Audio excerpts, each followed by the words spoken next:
Evelyn, why can't you just entertain her so good? Why can't you?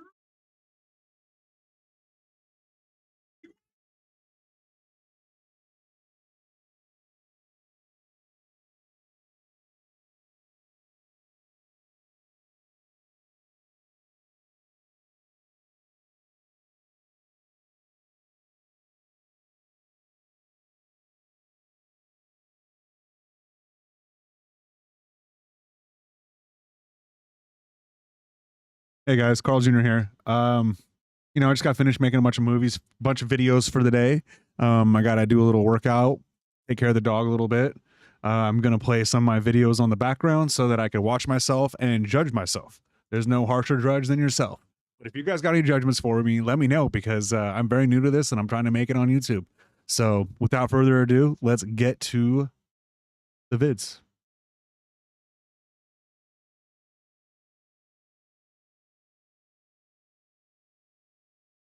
Well, congratulations, Obama. You had the most overtime, longest, and most over budget presidential center in history. Well done. Well done. Oh my goodness. You have set so many records. The government didn't pay for it. It doesn't. But if we're talking, how long it took. because you know what? It's just speaking more largely to how like grandiose and out of touch Obama is throughout this process. I think that George W. Bush is one of the cutest national treasures of a leader we've ever had. Clinton certainly doesn't have it. Hillary doesn't have it. So they keep bringing Obama out, and then he makes these speeches. Who's they? Obama, Democrats. But Obama is celebrating his own presidential library. That's why he's speaking this for this occasion that we're discussing. Yes, I understand what you're saying there, but he brought himself out. Lindsey Granger is a saint for putting up with this shit.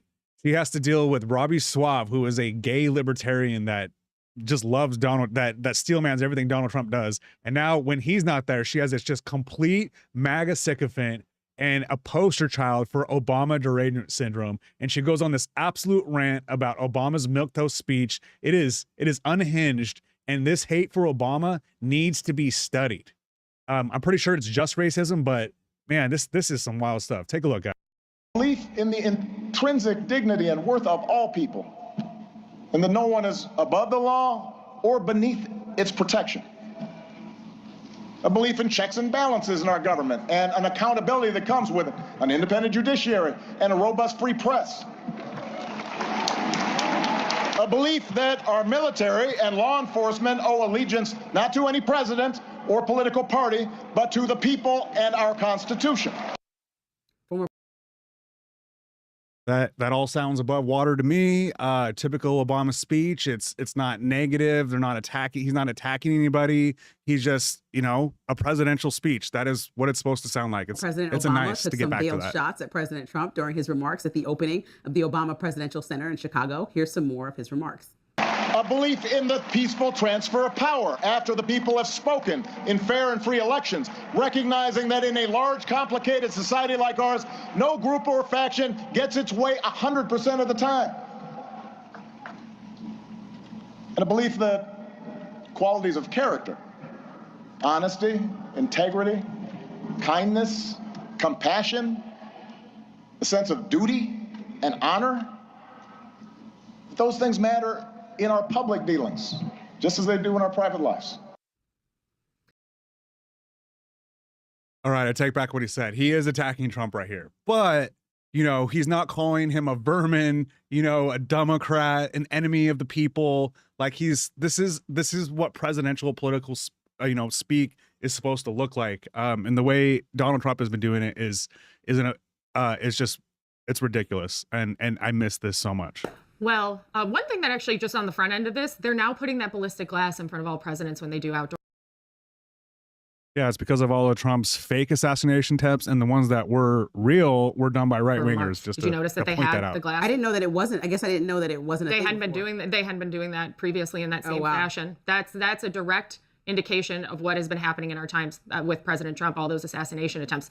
Anyways, I saw that and that kind of stood out to me in a way that I didn't expect to see, like, oh my goodness. Well, congratulations, Obama. You had the most overtime, longest, and most over budget presidential center in history. Well done. Well done. Oh my goodness. You have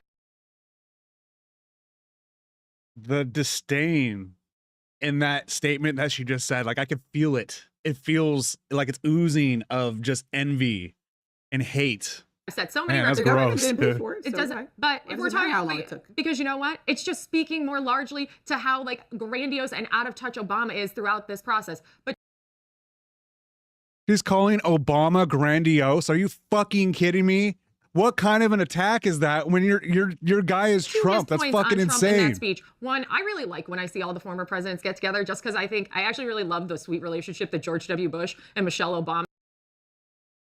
Yeah, you know who wasn't there? Trump. I have. Because nobody likes George Trump. W. Bush is one of the cutest national treasures of a leader we've ever had. I love when I see him and First Lady Laura Bush come out. That just like makes my heart so happy. But here for Obama, he's doing what No issue with the war crimes or starting a war. You think Bush is our cutest president? he's always done. And Neocon Democrats piece of don't have a shit. leader right now. So they're gonna, Obama's opening, they always keep bringing him back out. He's like their favorite flavor because he's the only Democrat that still seems to have any level of goodwill across the country, even in the party, let alone with the American public. People certainly don't want to see Joe Biden. Heck, Jill Biden left him for dead on that stage right there. She walked off the stage and Joe stood there confused about where to go.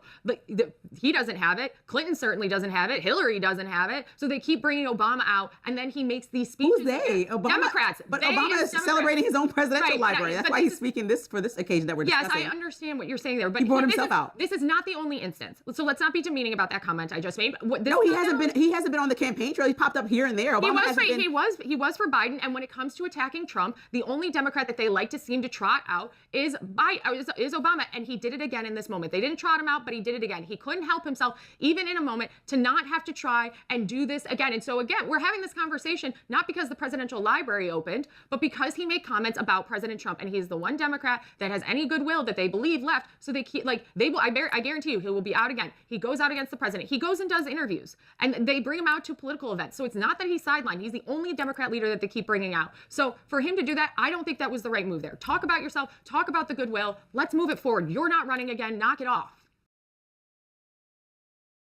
What the hell kind of argument or criticism was that even? She's saying that Obama's like too political in his speeches. Is that what she's saying? I can't quite, steel man her argument. And she's also saying that Democrats have nobody else but Obama, so we keep trotting him out. Like, it was the opening of his own presidential library. Like, who else is going to go speak at this event? You want Bernie Sanders to go speak there? You want AOC to go speak there? Like, this woman is just blinded by her absolute hatred for Barack Obama. And she's saying that she's calling out Barack for like vaguely, criticizing Trump. Trump constantly talks about Obama every day, multiple times. Trump's talking about, Barack Hussein Obama. And he says Hussein because Hussein is the same first name as the leader of Iraq. And it invokes some hatred in MAGA and right wingers. Like, what the fuck is this woman talking about? She's absolutely insane. For this video, I was going to research who she is and what her name is and where she's been. Who fucking cares? She's not going to be on this show much longer. And if she is on this show much longer, this shit's going to get canceled because no one wants to listen to this stupid bitch go on about her racism. Well, I think president, unlike J.D. Vance, who's been also seen everywhere talking about things related to America 250 in his book, has took the time to say things like Democrats are not patriotic enough and not grateful for this country. And I disagreed with that. Yes, and Obama didn't point to. He doesn't disagree with that. Republicans or say anything. He had Republicans sitting in that audience that you pointed out have a great relationship with he and his family. He talked about humanity, dignity, moral fiber, some way that we need to govern ourselves. He talked about the fact that we need to get back to a sense of center in this country that makes sure that we operate with those things that I just named. Like, we cannot have a picture of a pen for a former president in that esteemed global position. We have an auto pen. We cannot be tweeting out messages every day, calling people dumb and out of their names consistently. I forgot about that. Trump replaced Biden's picture in the White House, his portrait, which all presidents have, of a pen because it's like a nod to everything that Biden did was an auto pen. Like, what kind of childish behavior is that? Having some decency, and that was the theme overall. My point is that, and I said that was wrong too. My point is that again, you could bring up an example for everything. People allow the president and the behavior that's, if you objectively will view it, unprecedented, but if you're realistic, it's immature, and people will dismiss it from the president because that's just Trump and that's what we've gotten used to. And we should not get used to that. As I constantly say, it's not trying to be on some moral high ground. The president is the most powerful person in the world, and when they behave childishly and call people constantly out of their name and make a mockery out of certain things, they demean the institutions that demand respect around the world and specifically in this country. I mean, President Obama and Trump don't have a contentious relationship because of Obama. President Trump started saying— No, it was because of Obama. It was the White House. I'm in the middle. It was the White House Correspondents' Dinner. dinner. President Trump has been asking for the man's birth certificate, claiming that he wasn't born in America prior to that dinner. And so when somebody is being so dramatically offensive to you, you want to always reel them back in and remind them again that we can bring this country back to decency. And so this whole 250th anniversary, I hope that more people will speak like Obama. And I hope to hear Republicans speaking like that, saying, yes, let's bring it back to center. Moral decency is important in this moment as we celebrate the entire country. If he's going to talk moral decency, talk to Biden too. All right. I don't know like what this woman's actual criticism of Obama is. Is she saying that he's too political? Is she saying that Democrats shouldn't have him at political rallies? Because this wasn't a political rally. This was an opening for his own center. So her being upset that he gave a speech at this thing is weird. And for her to be upset that she's talking politics is also weird. And for her to like be mad that he's criticizing Trump for not obeying the rule of law is also weird. Like, you don't care about the rule of law. Like, everything Trump's doing is on board. Like, you can't seriously believe that. For her to have smoke for Obama being divisive when Trump said that Obama is not a real U.S. citizen, that he doesn't believe that he was born in the United States. There's nothing more divisive than that and nothing more racist than that.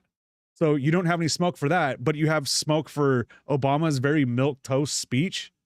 Like her brain is broken by MAGA. Like she seems like the one that the brain got broken when a black person was elected president. That's what I'm gonna say. This woman is racist as fuck. Her criticism of Obama make no sense, and the only conclusion you can come to is that she's racist because he's black. That's the only conclusion you can really come to, because her criticisms don't make any sense. And she is not alone. There are millions of Americans that look at Trump and look at Obama and say Obama is corrupt and a criminal even more than Donald Trump. Like, that is a broken brain, and I don't know if we're ever going to get through to these people. Like, I really don't. So I don't know what we're going to do with MAGA when we have idiots like this going on national TV and making absolute fools of themselves and being totally okay with it. MAGA is a problem, and we got to get rid of Trump. We got to get rid of MAGA. I don't know how we're going to do it. Maybe I could talk with Kyle Kalinske about it, because that guy's always seems to be ranting about Trump and MAGA. But yeah, something's got to change. But we can't have people Also, I just want to point out that I looked up this lady's name on the internet. I looked it up on Wiki. I looked it up on Google. Like, I just cannot find her name. And to be honest, her name doesn't matter. She's a MAGA sycophant. She has Obama derangement syndrome, and she's just an all-around racist, bigot, homophobe piece of shit. This lady sucks. And I'm pretty sure her media career will be over after this one, unless Fox News picks her up. But Fox News is probably gonna have to pivot a little bit too here. So yeah, the future of MAGA is not looking good. The future of Trump's not looking good, which I support those things. But yeah, I think we're gonna have some dark times before it gets brighter. And these MAGA sycophants, these guys gotta go. So that's all I got for you guys today. If you guys enjoyed this video, like, share, subscribe. And also, if you guys have any criticism about how my videos are put together, about my commentary, feel free to leave a comment. And dude, I'm checking my phone all the time. So I'll have a full-on conversation with you. I would actually appreciate that. So appreciate you guys, and I'll see you in the next video.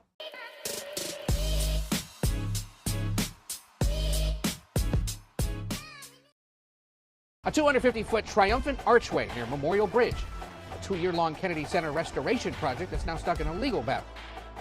The repainting of the Lincoln Memorial reflecting pool, an uplift at Lafayette Park in front of the White House, and a massive ballroom connected to the White House the Trump administration hopes will include a medical unit, a bunker, and even a landing pad for military drones.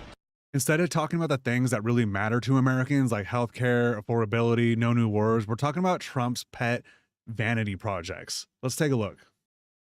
If much of Washington, D.C. feels like it's under construction these days, it's because it is. In his second presidential term and ahead of America's 250th anniversary, President Trump turned his focus to one of his big passions, construction. They've wanted a ballroom at the White House for more than 150 years, but there's never been a president that was good at ballrooms. I'm really good. We're good at building. I'm good at building things, and we'll get it built quickly and on time. It'll be beautiful, top of the line. Former real estate developer has set his sights on renovating and adding iconic landmarks across Washington. I'm Ed O'Keefe with CBS News in the nation's capital, and here are the projects you need to know about. A 250-foot triumphant archway near Memorial Bridge, a 2-year-long Kennedy Center restoration project that's now stuck in a legal battle.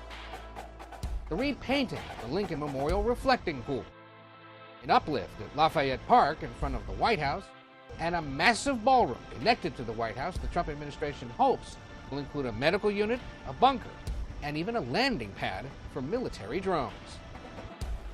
It was estimated to cost $200 million, but almost a year since its announcement, the price tag has ballooned to $400 million, with the president saying it's privately funded by himself and other, mostly corporate donors. We're donating it, not a penny to the taxpayer. It'll be under budget, ahead of schedule. It'll be $400 million or less. Most people say $400 million or more. No, it'll be less. Now, the White House is waiting on an appeals court to say whether construction can continue after a lower court ruled Congress must approve the project. New Washington Post reporting alleges the ballroom will now cost at least $600 million to complete, and some taxpayer money will be used for security functions. Here's what Senate Majority Leader John Thune said about the newly revealed details. And so the Secret Service and other agencies that protect the president are obviously going to be paying a lot of attention to how this thing is structured, how it's built, and I do believe that there is certainly some expectation that there would be dollars allocated for that purpose that would go above and beyond the private money that's been raised. In May 2026, members of the U.S. Commission of Fine Arts, all appointed by President Trump, approved a design for a 250-foot triumphal arch adorned with a Lady Liberty-like figure. The new arch would sit between the Lincoln Memorial and Arlington National Cemetery. It would also include a public observation deck. As you know, this year we celebrate America's 250th birthday. In honor of this historic occasion, President Trump and the Department of Interior will submit plans for the United States Triumphal Arch, which will be an architectural masterpiece to celebrate our history right here in Washington, D.C. The project's critics say the arch would dominate the skyline, towering over the 99-foot Lincoln Memorial. A group of military veterans and a historian have sued the Trump administration to block construction, but a federal court has yet to intervene. It's going to block the view between the Lincoln Memorial and Arlington National Cemetery, and that's actually a historic view. We don't need it. We don't want it. It's pompous. This money could be much better spent. In April, the president announced plans to repaint the reflecting pool sitting at the foot of the Lincoln Memorial. The new color, American flag blue. The move drew a legal challenge from the Cultural Landscape Foundation, which argued the project didn't abide by laws governing historic sites. So from 1922 to present, it really never worked. It leaked and was bad, and it looked terrible. It's supposed to be beautiful. The goal of refilling and reopening the pool before the 4th of July was met. But locals are now blasting the Trump administration as videos show the pool's water turned green again. A spokesman for the Interior Department says residual algae caused the color change and that the National Park Service has invested in a new filtration system for the site. Ed, some reflecting pool news tonight. The president now claiming vandals have attacked this pool that he's been renovating. What can you tell us? That's right. The president says the pool, which has turned green because of algae and has seen part of its bottom peeled off, now has to be drained and repaired again because he says vandals cut a 350-foot gash along the bottom of the pool. I asked him about it earlier. Do you have any proof of the slit? We didn't have a lot of them then. Who would think that somebody would go into a pool and take a knife and start cutting it? But do you have proof of that they used a knife? Do you have photos or videos? Well, let's put it this way. When you have a 350, I think it's 350, not 250, a 350-foot slit from one end to the other, you think that's proof? The U.S. Park Police says it arrested 5 people on vandalism charges and issued citations to 5 others. Earlier this year, the board of the Kennedy Center, which is chaired by President Trump, chose to close it down for 2 years for renovations. That's when Ohio Democratic Congresswoman Joyce Beatty, also a board member, sued to block the move. Of course, they're going to fight us every bit of the way. There's going to be a legal fight. In 2025, the Kennedy Center's board of directors voted to rename it the Trump Kennedy Center, which led to mass cancellations from artists protesting the change. A federal judge ruled in Beatty's favor, and an internal memo instructed Kennedy Center staff to begin removing the president's name from the building. This is only the beginning, but I think this is a good start. Yes. That they understand they have removed from the website and from some of their social media. So today is a good day to see the scaffolding going up. We'll just have to wait. In May, President Trump posted to social media that he'd contributed funds to build fountains and rebuild part of Lafayette Park in front of the White House. We're really doing a job at Lafayette Park, which is really the entrance to the White House. And that's going to be completed very shortly, and it'll be incredible, as it was originally envisioned. Most of it we're doing as originally envisioned. And if you walk across the street to Lafayette Park, you'll see something that's incredible. I have so many thoughts when I watch this video. First of all, the ballroom. I don't mind that we're building a new ballroom. It is what it is, actually. Like maybe we did need a bigger ballroom, but to destroy the old one, not go through Congress, not get the appropriate funds through Congress, like doing everything you can in the most corrupt, fucked up way possible is why I'm mad about the ballroom. The whole ballroom thing is very weird at this point, and it's not even gonna get finished by the end of his presidency. Next, the reflecting pool. Who gives a fuck about the reflecting pool? If there's a little bit of algae in it, that's sucks, I guess, but no one gives a fuck about the reflecting pool. And the only reason why we're giving you shit about the reflecting pool is because you said you were going to make it better, and Trump and his goons made it a big deal. It's on you guys, and you spent what, $11 million on fixing the reflecting pool, and you didn't even fix it. That's why we're giving you shit about the reflecting pool. But furthermore, who gives a shit about the reflecting pool? $11 million could have spent in a lot of different better ways. Lastly, the arch. The arch of Trump. Are you kidding me? The Nazis, Hitler also built an arch. If you don't want us to compare you to the Nazis and Hitler, don't do Nazi and Hitler things. Building an arch is a Nazi and Hitler thing to do. Okay? And I kind of tuned out on news the last couple days because, first of all, the Iran war talks are complete bullshit. Even if they are real and they're actually talking, like none of the deals of the ceasefire make any sense for the U.S. It looks like we lost. It looks like a ceasefire. It's just embarrassing in general. And also the Epstein files, like no one's been prosecuted for the Epstein files. We got millions of pages, a lot of it's redacted, but we still have some stuff we can act on. And instead we're messing around with all these vanity projects. No one cares, dude. No one cares. You're wasting money on the National Guard protecting the reflecting pool. We didn't need that before you, Trump. We didn't need to open the Strait of Hormuz before you, Trump. It's just destruction and bullshit and MAGA propaganda, and this can't end soon enough.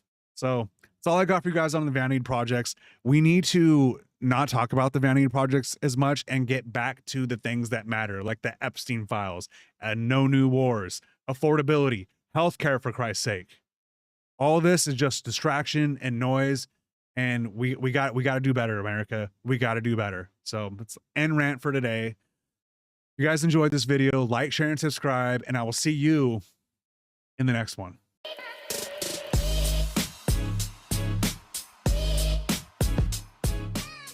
Why? Why did we have to go there? You're not going to fight with Michelle Obama. This is not a fight. This is not a planting of a seed like Alex Prayer. I thought I was giving her a compliment.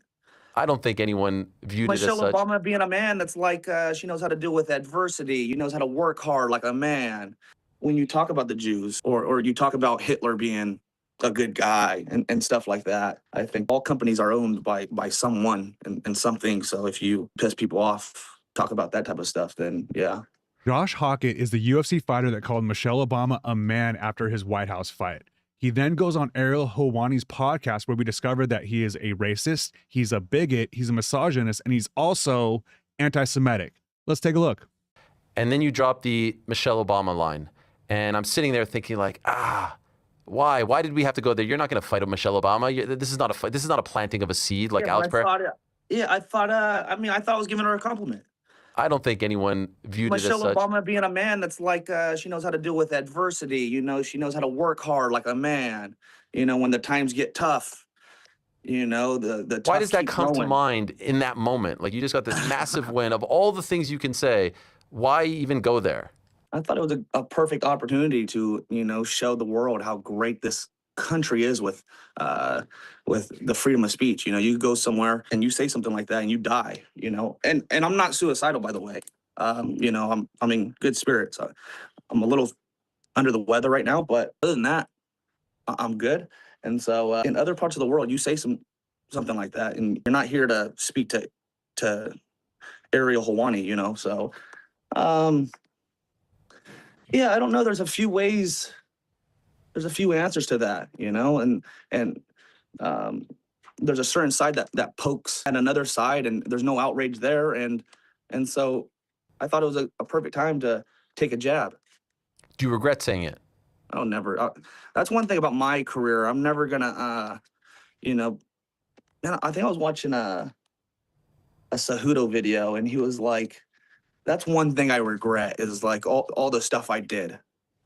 Or you hear people backtrack, even the Strickland post-fight speech where he was like, I'm trying to sell the fight, and I don't mean the things I say. I mean, you'll never hear me backtrack from what I say. Were you expecting that kind of reaction? Like you had, the Gavin Newsoms of the world, to the DCs who I know you responded to on Twitter, like everyone weighed in on this, to Dana White himself, and none very favorably. Were you expecting that when you were thinking of this and eventually said it? Yeah, I mean, at the end of the day, I don't care. I mean, now I'm not trying to piss off the Dana Whites and Hunter Campbells and all the but they would also message me if they really felt like a certain way. Yeah, they could comment and stuff like that. But if they really felt a type of way, they would message me. But at the end of the day, like all the other people, it's like they weren't there when I was, down. They weren't there when I was broken. And so I could care less what anybody thinks. I'm here to make a splash, and I'm here to back up my words as well. And so if anybody feels some type of way, they know where to find me. And just to be clear, did they message you in the aftermath? No, they didn't. No one said anything. Even Dana at the press conference, I'm sure you've seen, he said he didn't like that. He put out a statement, but he said he also believes in free speech. So it sounded like he wasn't going to hold you back or reprimand you. That's why I respect him so much. That's why I wanted to fight, in the UFC, because you got bosses like that where it's like, if I would have said that in the NFL, I don't have a job anymore. And so that's why I respect them so much. Yeah, they could always feel some type of way. They could, I respect their opinions, but it is a freedom. We do got freedom of speech, and so it is what it is. I don't like what other people say, but I got to deal with it. I got to live with it. I don't think they will, but I want to ask you anyway. Do you think that there is anything that you can do or say that would actually stop the UFC from giving you opportunities, meaning not push you because they're worried or afraid of you doing or saying something? Oh, yeah. Yeah, you know what that topic is. I don't know. I mean, you know exactly what that topic is. No, seriously, I'm not playing dumb. Tell me. Okay. I mean, I think when you talk about the Jews or you talk about Hitler being a good guy and stuff like that, I think there's all companies are owned by someone and something. So if you, you piss people off, talk about that type of stuff, then yeah. You think I probably wouldn't be here. I vehemently disagree with that, because some of the biggest names in the UFC have said a lot of things about Jews as of late, and it hasn't held them back. Sean Strickland being one of them. A lot of people. But like I'm talking about maybe Bryce Mitchell in the sense of. He hasn't been held back. He's gotten opportunities. He just hasn't won all his fights. Well, that is fair, and maybe the matchups are not as good, but. Yeah, I don't know. Strickland, I mean, he's undeniable. Like he has a solid following, and he's ranked whatever. He was always top 3, and so you have to give those type of guys a chance. I don't know. That's how I feel. But I don't know. So do you have a line? Do I have a line? No, but I'm always just gonna speak what I believe at the end of the day, and so if I don't believe in that, I'm not gonna talk about it. So, in other words, is there something that is there a place you won't go? It sounds like no, just from the outside, but I don't know. Maybe like a dead father. I don't know if I'll go there, but it depends. It just depends. At the end of the day, it's just words in my eyes, and if they make you feel some type of way, people could do something about it, and so that's the beauty of this sport.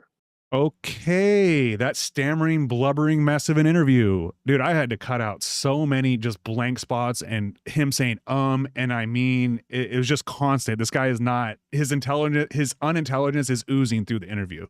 So, what did he say about calling Michelle Obama a man? He says that is actually a compliment. Calling a woman a man is actually a compliment because men are so much better at dealing with stress and adversity. Okay, Josh, whatever you say, asshole. Next, he says that he said it to prove that America is the best country because we have freedom of speech. Yeah, calling one of the president's wife a man proves that the country has freedom of speech and it's a great country. That hurt my brain hearing that, and it hurt my brain just saying it right now. It's just unbelievably stupid. And then he goes on to say, so Ariel asked him, hey, is there anything that you could say that the UFC would, cancel you? And he handled it kind of weird because he said, you know what I'm talking about, the Jew thing. I don't want to say anything because they own everything. And, you can't say Hitler's a good guy. Dude, hey, saying Hitler is a good guy is one of the most anti-Semitic things you could possibly say. Josh Hawkett is a Jew hater. When you say Hitler was a good guy, you're a Jew hater. When you say that somebody owns everything, that is anti-Semitic Jew hate right there. So where's the DOJ on this? You got a UFC fighter on TV spewing out anti-Semitic Jew hatred. But no, you arrested the guys that are saying maybe the Palestinians shouldn't be genocided. We're in a weird place right now, man. We really are. And he also goes on to say that, well, Ariel asked him, he's like, hey, is this like on purpose? Are you saying, provocative shit on purpose? And he basically says, yeah. He says, yeah. And I agree with him on that. Like, I really do. Like, the UFC is just very lame right now. And it's not just because of the politics. They just don't have any stars, and they haven't figured out how to create stars. Going out and talking shit and saying Michelle Obama a man is not the way. But he's trying to get himself out there by saying provocative shit. And it's not just this. He says provocative shit about all UFC fighters too. Like it's just kind of his brand. But he's not saying this just to be provocative. He is truly a shitty person and just a dumb guy. So that's Josh Hawkett for you. UFC floundering about right now, but they're not going to do anything about this because Dana White 100% agrees with them and is best friends with Donald Trump. So you're not going to see Josh Hawkett get punished any. But I will say this, the next time he fights, I'm going to be rooting for a knockout, man. I'm going to be rooting pretty hard for it. So I might check into the UFC just because I want to see this asshole lose. So he kind of winning on that mark, but still, it is what it is. So that's all I got for you guys today. If you guys enjoyed this video, like, share, and subscribe, and I'll see you in the next one.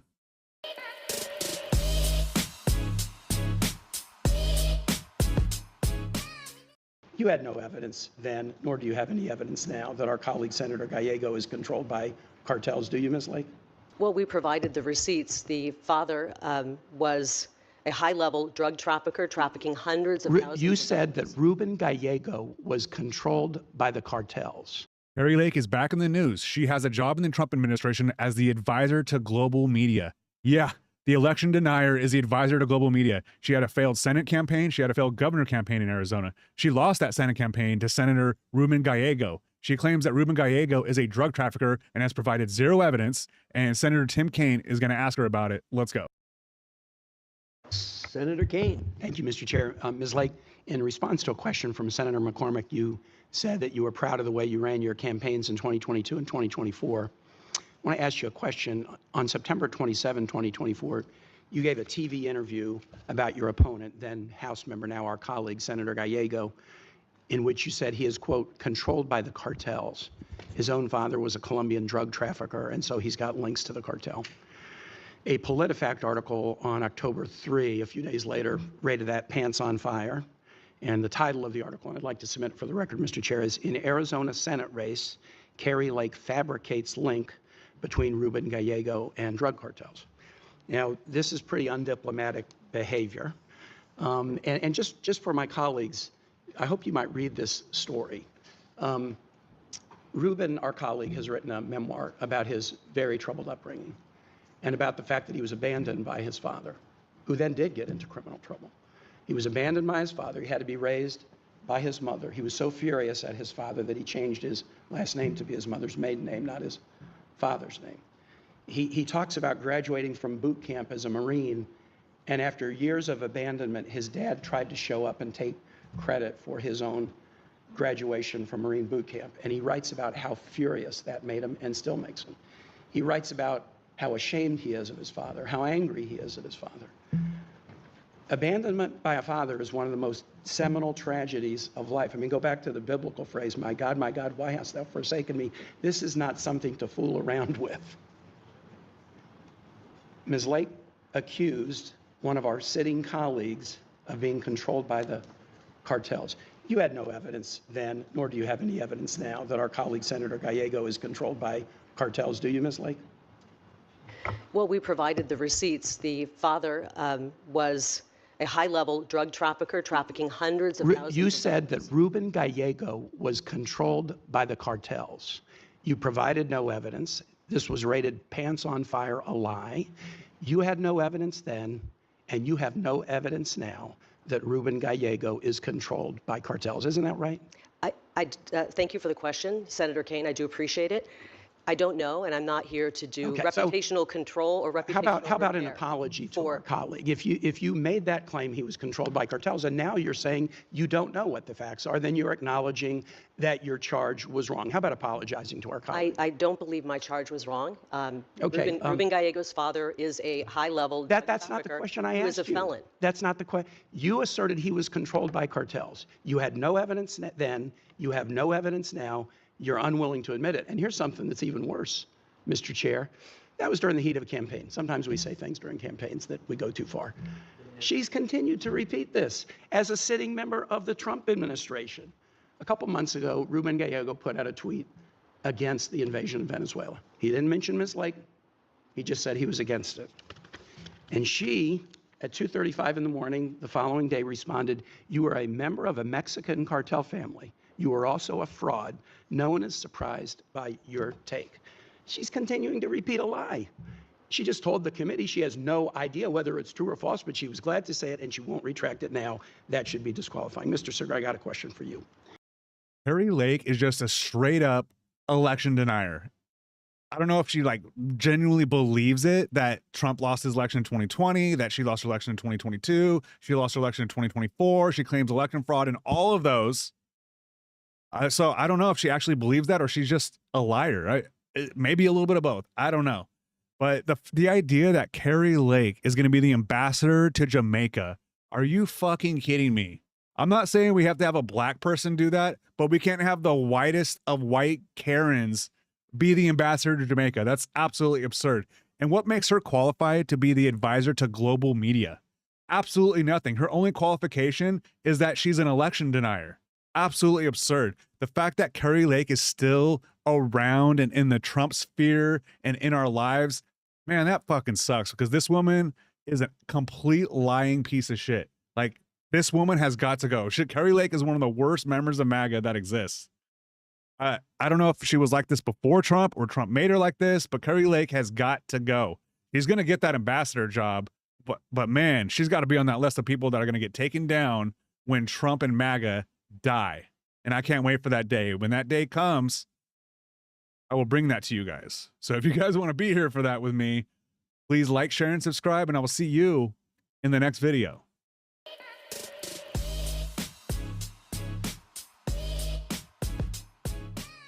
She thinks women shouldn't vote, women shouldn't have the right to divorce. She thinks that women shouldn't be able to work. She says these I didn't say crazy that. things about Hitler. Mouth. But there's no rational, please don't interrupt. There's no rational argument with someone like this. Why can't we talk about them without getting kicked off of YouTube? Now, I'm not saying Hitler was a good guy, but I kind of want to know why. Now there's all these conspiracy theories, and the more they talk, I think maybe they're right. But I can't even listen to the convo. Is Pearl Davis the dumbest woman in the conservative media space?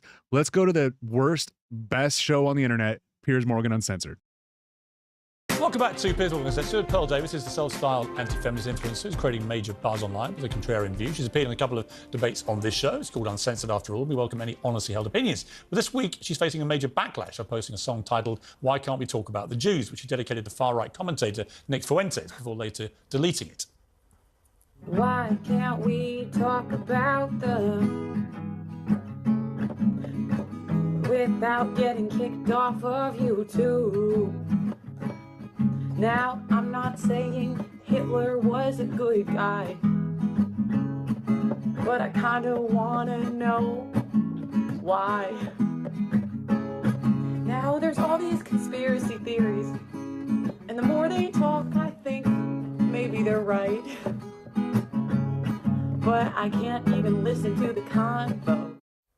Well, Pearl joins me now, along with the New York author and founder of The fuck was that, dude? Goldstein over in the States. Oh Right, my Pearl, God. You've come on the show a couple of times, right? We've had some spirited debates about feminism and stuff like that, and I thought you made some good points, and it's got lots of traction.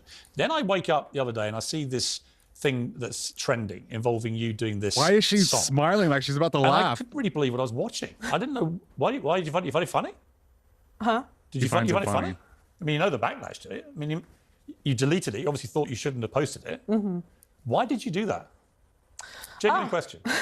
I mean, the point was more about cancel culture and people getting kicked off of social media if you finished the song. It was more about, like, you can't talk about this topic without being canceled by the left and the right. I don't really have a strong opinion either way. It was kind of just like tongue in cheek.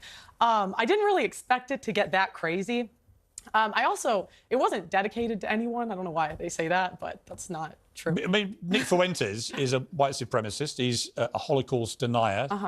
He said afterwards that you had dropped a diss track on the Jews, which he clearly took to be something which was, mocking Jewish people, talking about, I'm not saying Hitler was a good guy, but I want to know why. What do you want to know why? Well, it was more like, why can't we talk about it? It wasn't like you talked about the more conspiracy other. theories you've heard about Hitler and the Holocaust, presumably. I'm a fan of conspiracy theory. Like, people think I'm part of the CIA. There's a whole conspiracy thing online. And, I'm not for, like, silencing it either way. The point of the song isn't, like, I really have an opinion on the matter. It's more, I don't think we should ban people off of social media. So far so that I think it should be illegal to ban anybody off of social media unless they are inciting violence. That was the point of the song. I'm not really, it was more like tongue-in-cheek. But just to be clear, what are the conspiracy theories surrounding Hitler, which you feel, the more you hear them, the more you're interested in them? Well, I don't know, because I can't hear them. Huh? You know the ones that Nick Fuentes... Well, I wasn't even talking about Nick. I was thinking of Ye, to be honest. I don't know why they put that Nick was the inspiration for that song. I was thinking of Ye. You are aware of the big backlash to this and the deep upset from the Jewish community. I certainly am now. I just posted that song and I woke up and I was like, article. I was like, golly. Right, but are you sorry? Crazy. I think that, my whole point was that cancel culture is wrong. I'm not speaking one way or the other about the issues. My question is, why are we canceled for talking about certain topics? So you would allow Holocaust deniers to have space on social media to promote Holocaust denials to millions of people? You have 2 million people who subscribe to your YouTube, right? That's a big audience of people. I'm not at 2 million yet. I'd like to be. Right, but you have a lot of people that follow you on various social media. God damn it, that's so annoying. I'm like 8 months into YouTube and social media for this, this channel, politics. And I have on YouTube, I have like 172 subscribers, and I've had to fucking claw and scratch for those 172 subscribers. I don't even know who those people are. They don't even watch my videos. Like it's been brutal. And this stupid, racist, xenophobic, every word in the book has 2 million followers. This piece of shit, Pearl Davis, has 2 million followers. Like, God damn it, it's fucking disappointing. Oh, the internet. I'll figure this thing out eventually. Yeah. You put a video like that up, and there are going to be some impressionable young minds going, hang on, what's Pearl saying? Adolf Hitler?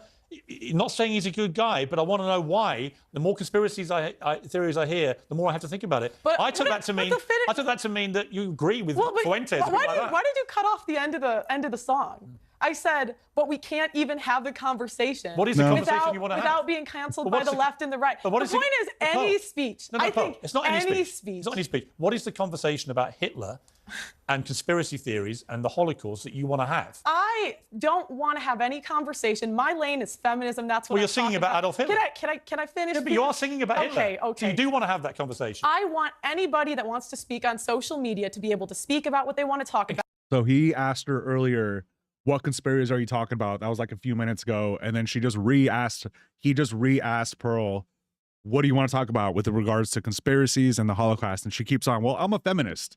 Like, dude, that's not. Including Holocaust without denial. Getting banned. Whatever they want to talk about. Including Holocaust denial. If they want to talk about that, as long as they're not inciting violence, I think people. Of course they're inciting violence. They're inciting a hatred of Jewish people.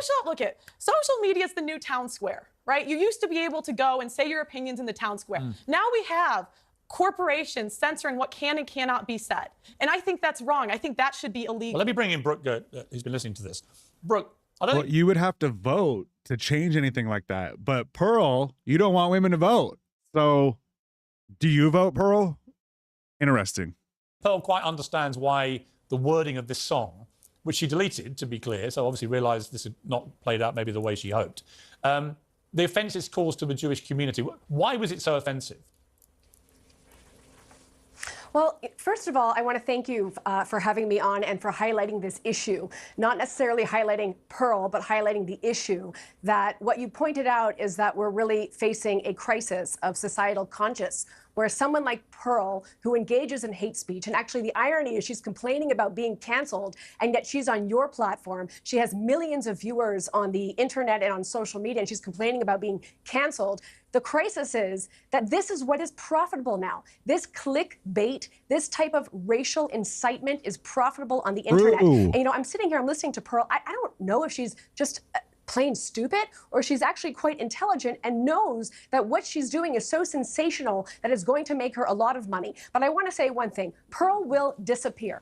She will disappear, like many others before her, because this is something that's just a moment in time. She's like a train wreck. It's like a car crash. You know, for example, you know you shouldn't be looking at it, but you can't take your eyes off it. But I want to make one more point. I think it's so important, especially on this platform. Hatred is taught. Nobody is born like this. And I talk about it a lot in my book about the dangers of hate education. And it's not something that we can debate, that we can engage in a rational argument with. You can see what her opinions are. She thinks women shouldn't vote, women shouldn't have the right to divorce. She thinks that women shouldn't be able to work. She says these I didn't say crazy things about Hitler. But there's no rational, please don't interrupt. There's no rational argument with someone like this. And this is a mistake that my community makes, the Jewish community, very often, that they think they can bring facts to the table, that they can debate somebody like Pearl, and it's, you know, you're going to get somewhere. You're not going to get anywhere. You're going to get somewhere only by shedding the light on this type of bigotry to expose someone like her. Let me just do a crazy person that she is. All right, bro, let me come back to Pearl. Pearl, let me just offer you some advice, right? Because I don't think you're stupid. And in the 2 appearances you've made previously on this programme, I thought it was interesting. It was controversial in some ways, but actually a lot of people would have agreed with some of the things you were saying. There's no question about that. But you seem to know where the line was. Someone like Nick Fuentes doesn't know where the line is. Someone like Kanye West, who I interviewed after he went on some weird anti-Semitic trope nonsense. Kanye's been wiped out by what he did, by what he said about the Jewish people, because there are certain things where I'm absolutely in support of the concept of free speech, right? But you just want to point out that Kanye's not gone because of what he said about Jews. Kanye's gone because he's fucking crazy. Like, you're allowed to say shit about the Jews and not get canceled. Like, look at like Randy Fine, for example. Look at the Trump administration. But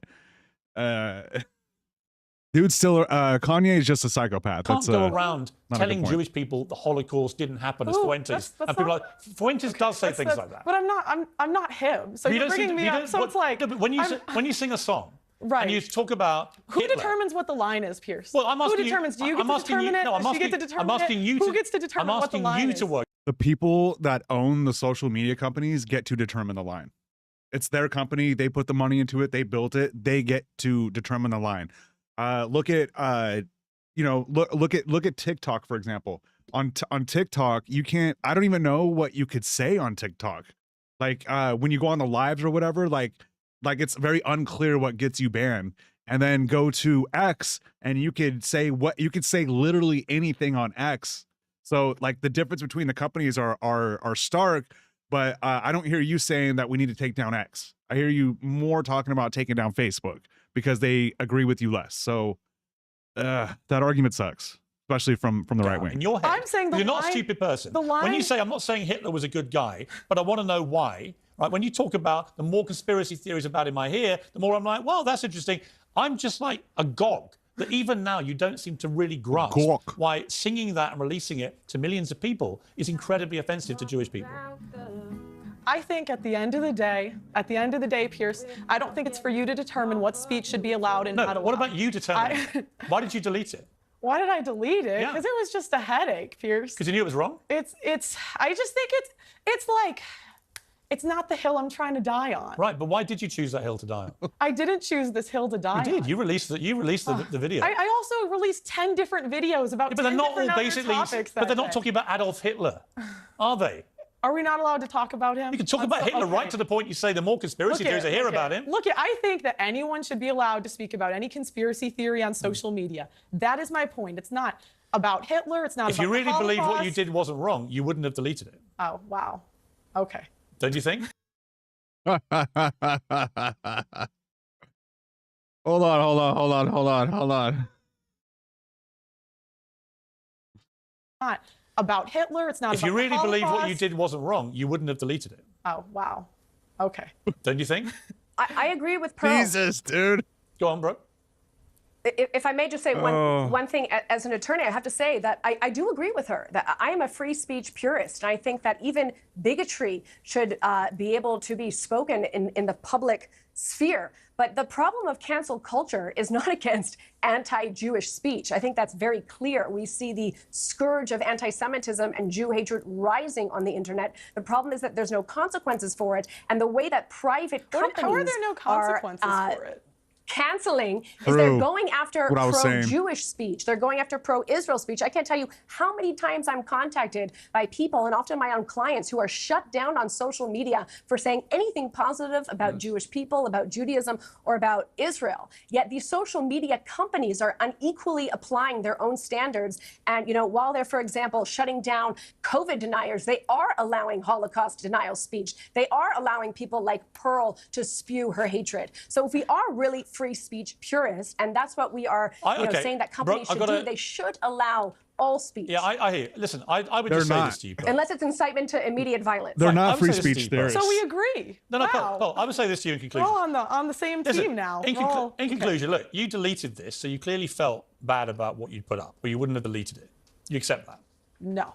You don't accept it? I just, it's kind of a headache. I was like, well, it just seems like a lot of headache to me. Right, or did you realise, actually, in that moment, from the visceral reaction from the Jewish community, you crossed a line that you yourself should have worked out was there? Look, at the end of the day, Pierce, the song was about freedom of speech. It wasn't one way or the other. The song was about why can't we have these conversations on social media, and why do I keep getting... About why Hitler may be a good guy. And why do I keep seeing people get banned on social media? My point is, I don't think there should be a line unless you are inciting violence. Here's a line. Pierce, would we agree on that? Listen, yes or no? Yes or no? Would we agree? Here's my point. No, yes, you haven't no? answered my question. Okay. I'm not saying Hitler was a good guy, but I want to know why. I want to know why what? We can't have the conversation without being canceled by the left and the right. I just don't understand why you guys edit. You guys cut out the end of the song. Pearl. You did 75. Okay. The conversation about whether Hitler was a good guy. You want to have that conversation? I think that he murdered 12 million people, my whole including point, 6 million Jewish people in the Holocaust. My whole point is we should be able to have that conversation. But whether he's a good guy? Yes, because it causes more commotion when you're starting to censor people. I don't agree. Like, I think that's wrong. I think it's agree. wrong to censor anybody. Well, you know what? You can have that conversation. You had that conversation. You posted it. You haven't been cancelled. I've had you on the show because I thought you might, with time, to think about this, regret what you did, because you can clearly, you're not stupid. You do understand the offence it caused, and wanting to have the right to debate whether Hitler's a good guy is just cretinous. No, I want anybody to be able to speak on any platform. That was the point of the song. All right, let's leave it Can there. I point out a nuance here? Brooke, I'm sorry. I'm afraid we've run out of time, but thank you for coming on the programme. I greatly appreciate it. And Pearl, thank you for coming on. I appreciate it. Pearl Davis. I'm not sure exactly what's going on here. I think the first thing, there might be two things going on here. The first thing is that she's dumb. Like, sometimes you could see intelligence in a person. So when a person's like super smart, you can feel that intelligence. But also when someone's super dumb, you can feel that intelligence. And when I look at Pearl, when I see her like having that uncomfortable smile, like I see a dumb person. So that's part of what's going on here. The other part is she wants to be a woman in the conservative media space. It's a weird space in general, but especially for women. So you know, a woman in a conservative space has to be like Erica Kirk, like a trad wife. Like, you have to have children. You're not really supposed to work. You're supposed to be against women voting, which is weird because Pearl's in the conservative political media space and she says that women shouldn't vote. That reminds me of progressive friends that haven't voted since 2016 because Bernie Sanders isn't on the ticket. But anyway, so yes, she's the conservative woman that speaks about all the conservative ideals, you know, be subservient to men, don't vote, not necessarily supposed to work. And it's interesting because she's not married. She doesn't have kids. So a lot of the conservative values, she's not overly religious. So a lot of the conservative values that she's supposed to be espousing by, that's not her. This is a childless cat lady as far as I'm concerned. But yeah, just the constant talking shit on women and degrading women as a woman is very interesting. And yeah, she speaks highly of Hitler often, and she speaks against Jews often, and she speaks very fondly of Nick Fuentes. Just a very confused person. She just needs someone to shake her a little bit, and it might be a man. She needs to beat her ass a little bit, like Lauren Southern. But this woman's lost without a cause right now. The conservative women are fucking losing it right now. I also made a video about some of the women that are directly involved in Turning Point USA, and it's basically the same story. They are just absolutely lost right now. So go ahead and check out that other video. I just I uploaded that yesterday. So yeah, once this video is uploaded, that one will have come out the day before. That's how YouTube works. So if you guys are interested in that video, and also if Pearl has another super embarrassing interview, I'll be sure to bring it to you guys. She recently did just have one, but it wasn't as interesting as this one, so we're not even talking about it. But for the next one, I'll make sure I bring it to you guys. If you guys want to see that, like, share, and subscribe, and I'll see you in the next video.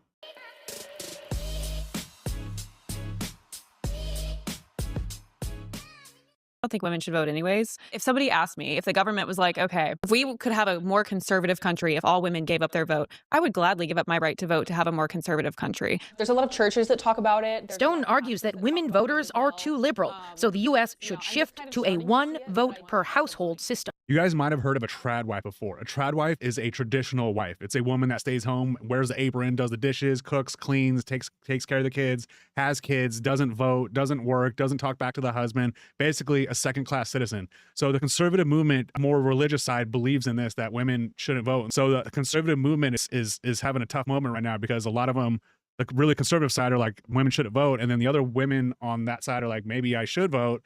And they're also all don't know what MAGA even stands for anymore. So it's very fascinating. Let's take a look inside the women of Turning Point USA. Nice to meet you. Are you planning on voting in the midterms? The people that voted for Trump are just very fed up. Both my husband and I are really disappointed.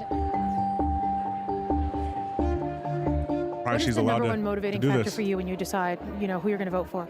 I don't want to party.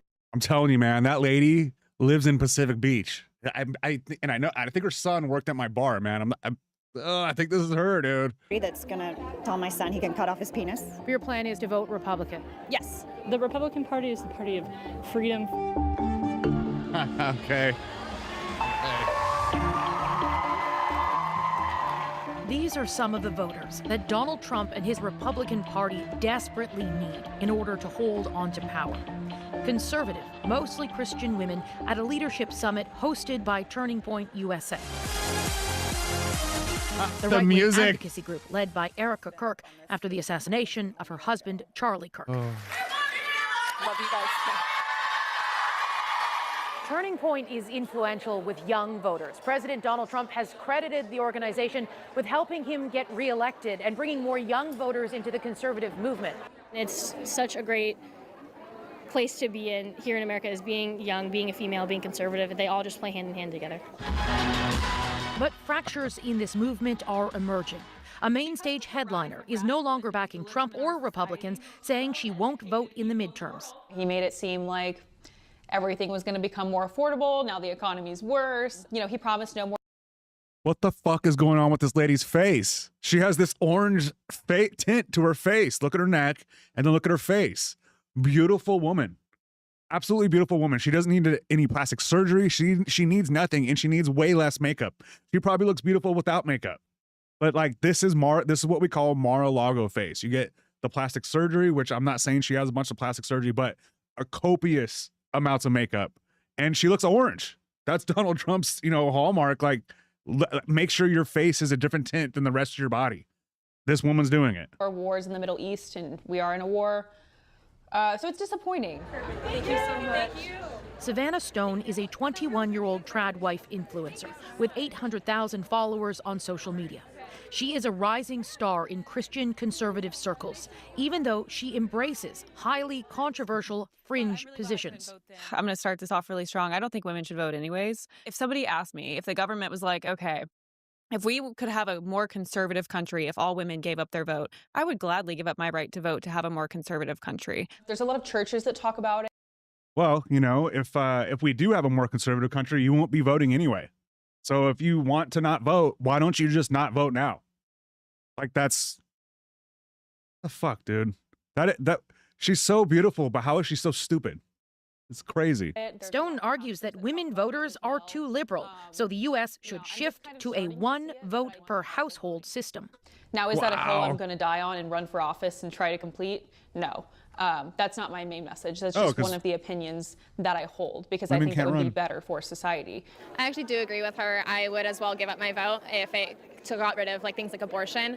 We spoke with several women open to giving up their own rights in pursuit of a more Christian conservative America. My perspective as a Christian woman is that my husband and I are one flesh. I vote the same way he does, so honestly, I would be okay with giving up my right to vote because I know that he would represent me well. If my husband's the head of the household, I am the neck, and we work very cohesively together. So I would imagine if he was voting on behalf of our household, I would be fine with that. Do you think your daughter should have the right to vote?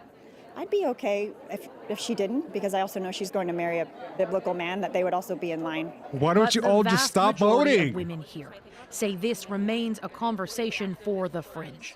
I think the best thing that we can do is hold conferences like this to educate liberal women and hopefully sway them to the conservative side. I think women should be voting. Yeah, I wouldn't want to give up my right to vote ever. And most women we spoke with plan to.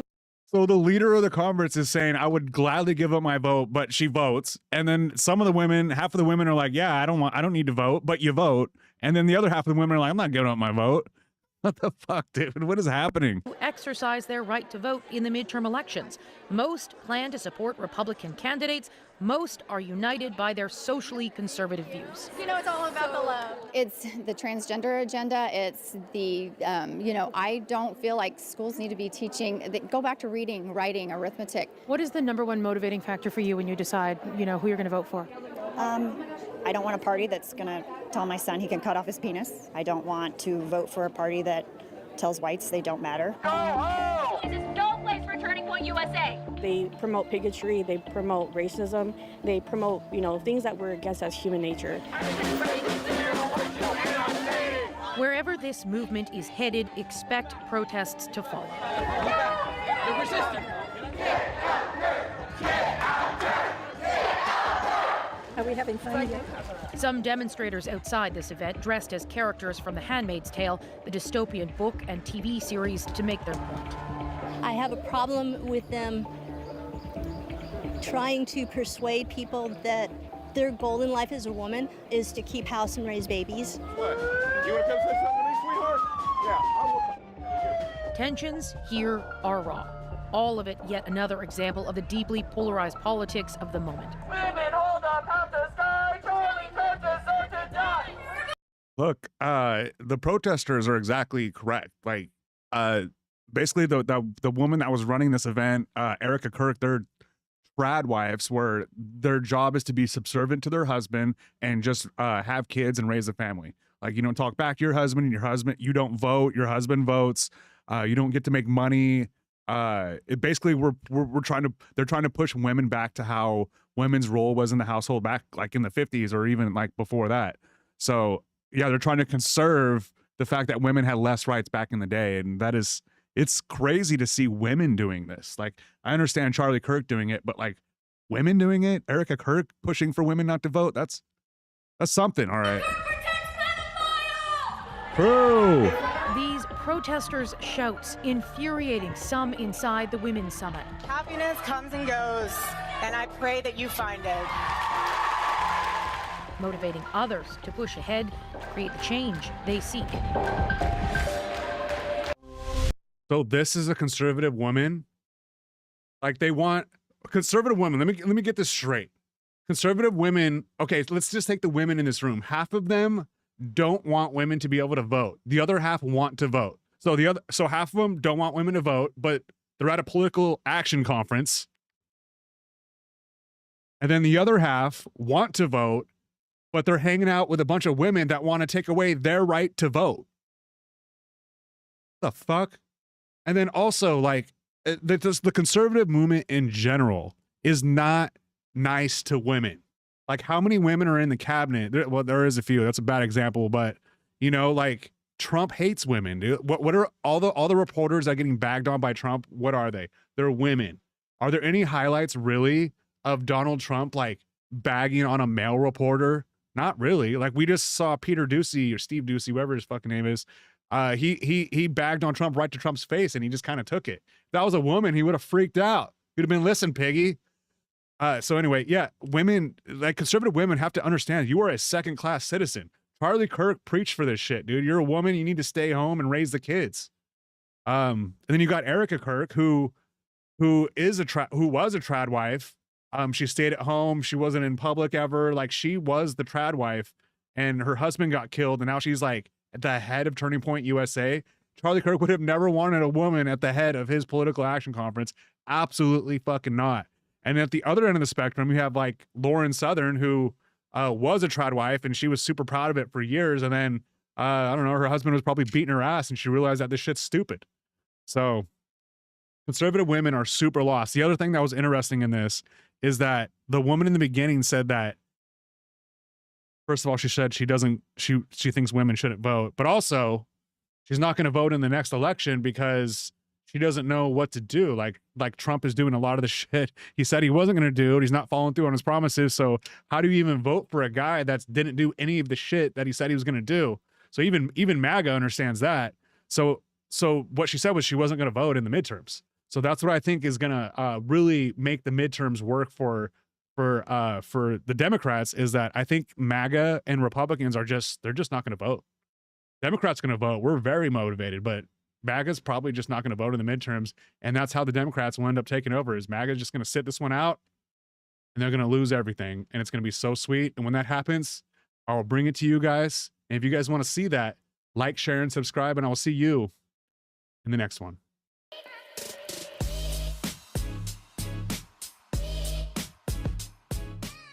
Just said he loves the inflation. What he said, he loves the fact that the inflation is going to come down when this war is over. That's what he said. That's not what he said. What did black people do to this administration that has allowed it to really stigmatize folks of color? Well, what exactly are you talking about, Whoopi? Because you just, I know Emmett Till was the kid. Okay, so you say that we're anti-minority or anti-black. No, I didn't say that. I asked. See? Well, okay, fine. Fair. Don't start more nuance as a parent to try to say when someone's referred to as vermin or scum. When I teach them in school about people that have done that before, but this is different. It's very hard as a parent and a Christian to say both things. And that Donald Trump literally reported Jeffrey Epstein to the police. That's one of the things that came out of these files. They were best friends for about a decade. And remember, he signed that Transparency Act under duress when some Republican women, congresswomen like Lauren Boebert, like Marjorie Taylor Greene, did not give in to his pressure of not signing. He brought Lauren. Going. And let's talk about the book. I'm here to sell books. Communion. Buy my book, please. Eventually we will, but we... So JD Vance this last week made the media rounds to sell the MAGA propaganda. He goes on a lot of unremarkable interviews. He went on Megyn Kelly, where he got an absolute hand job. He went on The View, where they asked tough questions, excellent follow-ups. And JD Vance, credit to him, he sat there and took it. He didn't really answer any questions, but he sat there and took it. You guys are going to love this. Let's go. Yes, Mr. Vice President, thank you for being with us. Now, you came into office with clear momentum, but when I talk to my friends and family who supported you and the president and still support you and the president, one issue comes up time and time again, and it's the economy. Inflation's up, wages are down, gas prices are starting to drop at news of this Iran deal, which we will get to. Sure. What can you say to voters who trusted you to lower costs on day one, and will they be satisfied by November? Well, I think that's ultimately up to the voters, right? I think voters have every right to expect as much as possible out of their elected representatives. We certainly know that we were elected on a number of I think it's up to the voters. That is how this interview goes. Just terrible answers. Mandates. One was to close the border, which I think we've done successfully, exceeded expectations there. Number two was to lower prices, and there's a lot of work to do, in large part because of what's happened over the last few months in the Middle East. But as you said, oil, which got up to $120 a barrel, now is at $80 a barrel. That's going to be reflected in lower fuel, lower food, lower energy prices. Was it all the way up at 120? I don't think it was. It was a little over 100, I believe, but I don't know if it was at 120. but there's a lot more work to do. The thing that I'm proudest about most, because as some of you may know, I grew up in one of these towns that was forgotten by the leaders in Washington of both parties, is that you're seeing, that's Middletown, Ohio. That's my hometown in southwestern Ohio. It was a proud steel town. I was raised by a grandfather who was a union steel worker, is that those jobs disappeared. Those factories closed down. The thing that I'm most excited about is you do see a large amount of capital investment coming into our country. Factories being built, construction jobs are way up, manufacturing jobs are starting to catch up. So there's a lot more work to do. I think that we're making progress, but ultimately we're going to make our pitch to the voters in November, and they're the ones who get to decide whether we've done a good job or not, and that's how they're going to vote. Okay. So President Trump has called affordability a hoax. He said that, not me. He's pouring money into this ballroom of his and the reflecting pool. Oh, don't forget the Arch de Trumpe, I call it, and a White House cage match. All these things. Why is he doing them when you just, everybody knows that Americans are struggling? What is he spending all this money for? Well, I got to defend the president on the hoax point. What the president said is the idea that Republicans caused the affordability problem is a hoax. And I think that's true. If you go back to... Nobody's arguing that. We're not arguing that. All we're arguing is you said you were going to fix the economy and you're making it worse. So he's talking to a straw man here, which you'll see most of this interview. The Biden administration, inflation got up to 9% under the Biden administration, okay? Right now it's at 3.5%. By the way, too high. We're doing everything that we can to bring it... Inflation is at 4.3%. A lie. Back down to 2.5%, which is where most people would like to see it. But we inherited an affordability problem. We're doing a lot to make it better. It's going to take a little bit of time. There's a lot more work to do. But the president knows that a lot of Americans are struggling. In fact, he ran on that. He talked about it. And we've done some things and made some good progress on that point. He just said he loves the inflation. What he said, Anna, what he said is that he loves the fact that the inflation is going to come down when this war is over. That's what he said. That's not what he said. That wasn't a direct... Are you his interpreter or are you his vice president? Come on. This is the only interview that when he said that, they went back and said that is not what he said. Like verbatim, that is not what he said. So let's see if they hold him to the fire here. Probably not. He'll squirm his way out of it. He's pretty good at it. Well, look, what the president said, people were asking about the inflation. They were asking about the affordability problem, which again is very real. And what he said is, I love the inflation because it's going to come down when the war is over. And now, again, we already see gas prices today, $4.06 a gallon, too high, but way down from where they were just a couple of weeks ago. So there's a lot we got to do, but I think that we're doing as much as we can. We're going to keep on working at it. And again, the American people are going to make their verdict, but I think that we have a very credible case to run on, that we brought a lot of new investment. We're building the factories. That is going to pay serious dividends for the American people over the long haul. When? They brought no investment. They built no factories. All of this is just a lie, and it's just MAGA propaganda. And man, what a shitty job, dude. You know, Trump is making him go to all these media, events, and he has to defend the undefensible, and he looks very uncomfortable and very awkward in this interview. Well, Joy, if you look at manufacturing jobs, okay, those jobs are increasing at a large number. Construction jobs are doing a little bit better. So what happens is the construction jobs to build the factories, and then the manufacturing workers go back to work. That also leads to rising wages. That's one of the things that I'm very proud of. So if you look at the amount that wages are going up now compared to, say, 2022, they're going up way faster. That's a good thing. I don't know about the affordability that one. Problem. Again, gas, way too high right now. Certain things way too high. Rents have been either flat or down for 12 months now. So there are things that are showing signs of life, things that are showing signs of progress. My view, I'm sure you guys don't agree with it, is that we inherited a mess and we're fixing it. But sometimes it takes a long time to fix a mess. Sonny. Okay. Mr. Vice President, according to a new report from the New York Times, you were the leading voice behind the scenes to release the Epstein files, and we applaud you for that. And you warned top officials, including top DOJ officials, at strategy meetings taking place inside the Situation Room. We understand that there are tapes of those meetings, that this was a huge problem for the base. The report says you even floated having Tucker Carlson interview Ghislaine Maxwell to clear the president's name, but you were rebuffed by your people. Why? Well, I'd say, first of all, don't believe everything that you read in any newspaper, whether it's a right-leaning paper or a left-leaning paper, because as you guys know, well, there are things that are true, things that are false, and things that are totally missing context. Well, here's what I'll say. So, number one, I am, frankly, kind of a conspiracy theory on the Epstein stuff. And No that story shit. says that that's one of the things that's true. No is that some shit. people called me a conspiracy theory Chief of on the Staff, Epstein Susie stuff. Wiles called you a conspiracy And I love theorist. Susie, but absolutely, she thinks I'm a conspiracy theorist on the Epstein stuff because I think that it's crazy that you have this guy who is clearly a sex predator who is hanging out with a lot of very wealthy and powerful people. Like that Donald really bothered Trump? me. I don't know what's there, of course. Nobody knows exactly what happened unless you were there, but that really bothered me, and I wanted to have full transparency. What I disagree with is the idea that the White House wasn't committed to full transparency. We have to remember, like, I was inside the room when some of these decisions were made.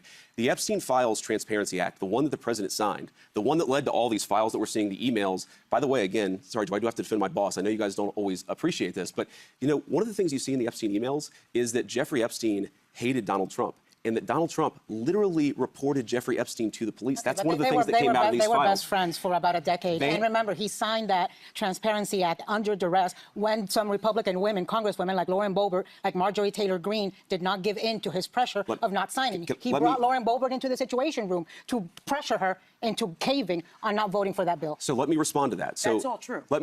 Let's watch him not respond to that. Let me respond to that. So number one is, yes, Donald Trump, and he said this, he knew Jeffrey Epstein back in the 1980s. He also threw Jeffrey Epstein out of his club when he found out he was a creep and reported him to the police. That's something that the media often misses when it reports this story. They tell the fact that they knew each other in the 80s, which the president himself admits. They ignore the fact that he narked on him to the police and led ultimately to Jeffrey Epstein's down. Bro, they were best friends in the 80s and the 90s. There's tons of pictures of them from the 90s. We have tons of pictures of Melania with Trump in the 90s and Epstein in the 90s. And the kicking out from Mar-a-Lago, I believe the story is that Epstein stole some female from Trump. Trump got mad about that. And so he, ratted him out. That what a friend he is. And it is. I also heard something about a real estate deal as well. But the girl thing sounds like a little bit more true. So that whole we turned him into the cops thing, all that narrative, that is complete bullshit. To that point, Anna, you know the Republican Party. Well, it's one of the things that led to law enforcement investigation. But on the point that you made, it was allegedly over a real estate deal that they got into a fight over. But the email says actually they didn't just know each other. Let's just be truthful and transparent here. They didn't just know each other. They were incredibly close friends. He reported him to the police. That's what I'm saying. That is objective. That is objectively true. But Anna made another point that I think I don't know, if I may, because Anna made a very important point. This question about did Donald Trump release these files only under duress from Republicans? And Anna, you know the Republican Party probably better than I do. The idea that Donald Trump runs around afraid of Republican congressmen as opposed to the other way around is kind of crazy. What was the bipartisan? He's not afraid of other congressmen. He's afraid of the voters. That's what he's afraid of. But because the Republicans control the House and the Senate, particularly the Senate, you need the Republican sign-off. What the president did is, look, I will say this. Again, I was in there in the meetings. He was very frustrated that the Democrats were making this about him when he's like, look, I threw the guy out of my... He was in there in the meetings. This is what's interesting is you guys had meetings in the Situation Room, which is usually about like war and like national emergencies, about the Epstein files being released. Congress passed a law saying that you have to release all the files, and you guys had to have meetings in the Situation Room. Why the fuck would you have to have meetings in the Situation Room? And apparently Kash Patel called in on speakerphone. He wasn't even there. And I guess they have recordings of this. So he's confirming that the Oval Office meeting, that the Situation Room meeting about Epstein actually happened. That is a problem. That is a huge problem. I am the guy. That confirms that they were in a meeting trying to cover this shit up. Who reported him to the police, or one of the people who reported him to the police. The president was frustrated about that, absolutely. But he eventually came to say, you know what? Let's just get everything out there. Let's have this out in the public. And he actually called the senators. I was there. He called the senators and said, you know what? Pass this bill, I'll sign it. And that was it. Well, then let me follow up briefly. Let me follow up briefly. Yes. It sounds like you believed that there would be men in the files who would be held accountable. Rightfully so. And the American people are with you on this. Why haven't we seen the release of over 2.5 million additional Epstein file documents? It seems like you are someone that is on the right side of history on this. So we have released, I think it's 6 million files or 6 million pages of documents. My understanding is that 2.5 million, Sonny, I'm going to check on this to make sure, but my understanding is that a lot of those are duplicates of things that have already been released. So we're not holding anything back. Some of those things are like the courts have to order you to release them. So that was one thing that we confronted. You talk about these Situation Room meetings is, there was a big bunch of files that existed, I think in the Southern District of New York, or maybe it was some other jurisdiction. But we were like, we want to release these files, but you need the court approval in order to release the files. Sometimes we would apply to release the files and the courts would say no. So those particular documents, I would need to actually know bullshit. Exactly what you're talking about. 3.5 million documents were released, And my understanding is 2.5 million have not been. Those may have been the ones that are under court. So I don't know what the documents you're talking about, but I'm telling you. Let me go to break. Sure. Let me go to break. Because people are looking at me. Going. And let's talk about the book. I'm here to sell books. Communion. Well, hey, no more Epstein. Let's talk about the book. Will, but this is a good opportunity for us to get some clarity on stuff. Great. We'll be back with more with Vice President J.D. Vance.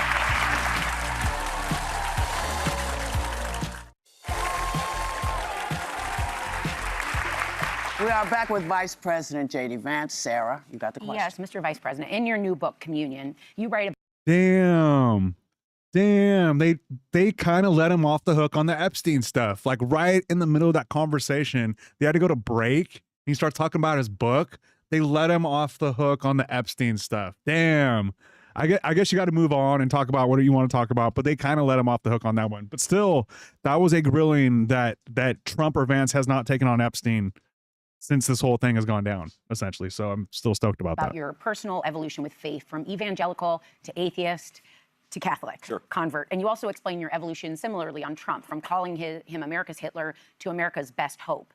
Now, as someone who has admitted to chasing ambition, which you write about in the book in the past, but now says your faith brought you back to your priorities. That's crazy, dude. America's Hitler to America's best hope.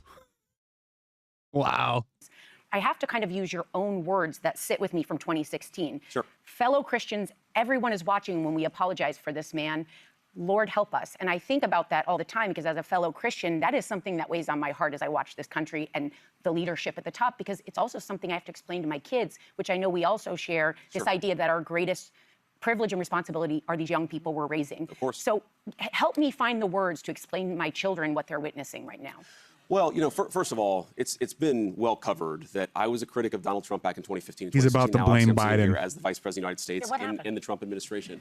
Well, Joy, a little humility, actually. I think that when you make predictions and those predictions turn out to be false, you got to ask yourself, well, what made me wrong about that? What did I not understand or not appreciate? For example, I said that Donald Trump's economic policies would not lead to wage growth.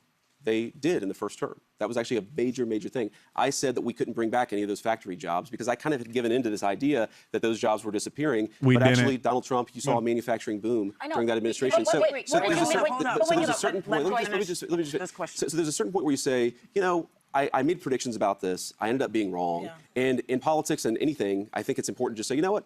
I got some things wrong, and I was wrong about him. He was a very successful president. It's one of the reasons why I've been so supportive of him. But you go on in the book to explain that good policy was maybe. He just listed the most milquetoast bullshit talking points that you can. Like you said, he's like Hitler, dude. And you're like, well, you know, wage growth went up. Like that's Jesus. One of your justifications. But the quote, and when you tweeted that or X'd it, was not about policy. It was what Christians were willing to excuse. And that's the part I can't get past. What are you willing to excuse in the name of power? Well, I would say fundamentally that one of the things I underappreciated about Donald Trump is that so many of the things that people said about him weren't actually true. Again, you talk about humility. Okay, so I see Donald Trump, I see a clip of him, or I see not even a clip of him, but reporting about something that he said, and I take it at face value. For example, let's just go back to one of the most controversial things Donald Trump said during the first term that I was wrong during the first campaign, is that I was led to believe by the stories. I read stories that said Donald Trump said that all Mexicans were rapists. He never said that. What he said, is that the certain South American countries, Central American countries, were releasing criminals into our country. It's just the framing of what he's saying right now. That's not sincere, and that's complete bullshit, dude. Complete bullshit. The framing there is absolutely ridiculous. He said all the people coming over the border are rapists and criminals. All right, that implies that every brown person that comes over the border is a rapist and a criminal. Bringing that up and trying to say that is complete bullshit. God, this guy sucks, dude. What a creep, dude. In Mexico. By the way, that was objectively true. So it's not so much Christians. No, it isn't. Fidel Castro did that in 1980 with the Mariel boat lift. There have been many journalists, including CNN, where you used to work and be my colleague, that have tried to find evidence of that. There is no evidence that Maduro was releasing people from insane asylums or jails like Fidel Castro did do.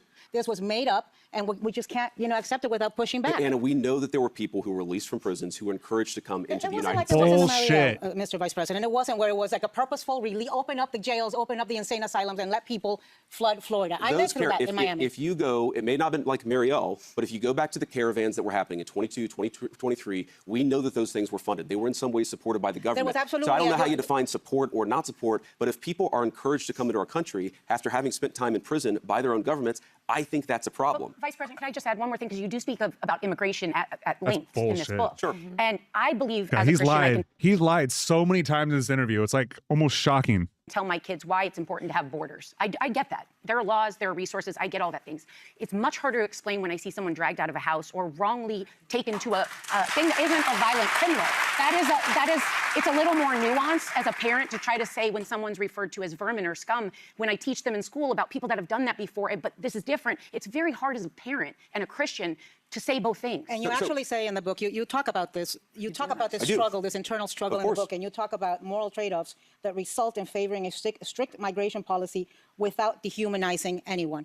But listen, over 50 people have died in ICE custody. There are thousands of children, 6,200, that are being held in places like Dilley Detention Center. The people that have visited those detention centers, I don't know if you have, talk about the subhuman, infrahuman conditions, the lack of clean water, the lack of medical attention, the lack of education. I would urge you as a Christian and as a father to visit those detention centers where the children are being held and make sure that the conditions are up to the values that we hold in this country. So you guys have thrown a lot at me, and I see we've got 30 seconds left here. But let me say, number the one, Vice President, you can go long. I'd like to pick up on this theme because I think it's really important. We do have to strike a balance, of course, between enforcing our laws. We don't want to dehumanize people. That is the balance that, look, law enforcement, what I'd say about this, law enforcement. They do want to dehumanize people. That's actually the point. That's one of the main points they're trying to do is dehumanizing people, brown people. Is always inherently not a very pretty process, especially when you're dealing sometimes with violent people, with people who are resisting arrest. Some of the people that I've been told by the media were completely peaceful, had never violated any laws. You actually look into the record and you find out that those people were actually being violent, or they did have a criminal record. They had a sex trafficking conviction. Don't have criminal records. The majority of people that ICE is rounding up and taking out of their homes from their families, they're separating families. They're using children as bait. The majority are not criminals. But can I respond to that, guys? Let me just say this. Okay. So you talk about the children. Here's what I'd say. Do we know that during the last administration, we had tens of thousands of children who were sex trafficked by the cartels, who were brought into our country in profoundly dangerous and predatory conditions? Let's talk about this administration. But here's the point. Unless you enforce the border, you invite that kind of conduct. You think that our immigration policies are inhumane based on the reporting of one person with a political bias. What I'm telling you is that it's inhumane to allow cartels to sex traffic people across our border. And by the way, hold on, please hold on. I appreciate that. Hold I'm going to on. get you back, Anna. We're coming back with more with the Vice President, and I've got questions for you. Great, thank you.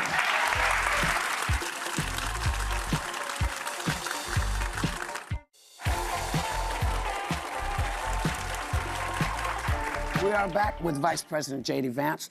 Sir, you come from a poor community. Sure. You know how hard it has been for people. Two things. You talk a lot about your Catholic faith, but the Catholic faith says we take in immigrants. We take in people who don't have or who are having a hard time. How do you justify both things? So let me say first a couple things, Whoopi. So number one, the book is actually way less political than you might think if you were just watching this, because obviously we're getting into the issues of the day. Right. 95% of the book is really not about politics. I kind of have to write about politics because I'm the vice president, but I want to answer your question. Right. So fundamentally, if you think about what is immigration enforcement, immigration is law enforcement. It's somebody who has broken a law. A law enforcement officer has to show up and enforce that law. Mm-hmm. Now, inherently, sometimes that process is not always going to be pretty if you capture a video clip of it, in the same way that if you arrest somebody for committing a violent or a nonviolent crime, sometimes it's not always pretty. What I'm saying is the Catholic faith is actually I think it strikes the right balance here. It says, the Christian faith, I think this is true of Protestants and Catholics, that you can have borders. Yeah. You're allowed to enforce your borders. That means the law enforcement piece of it.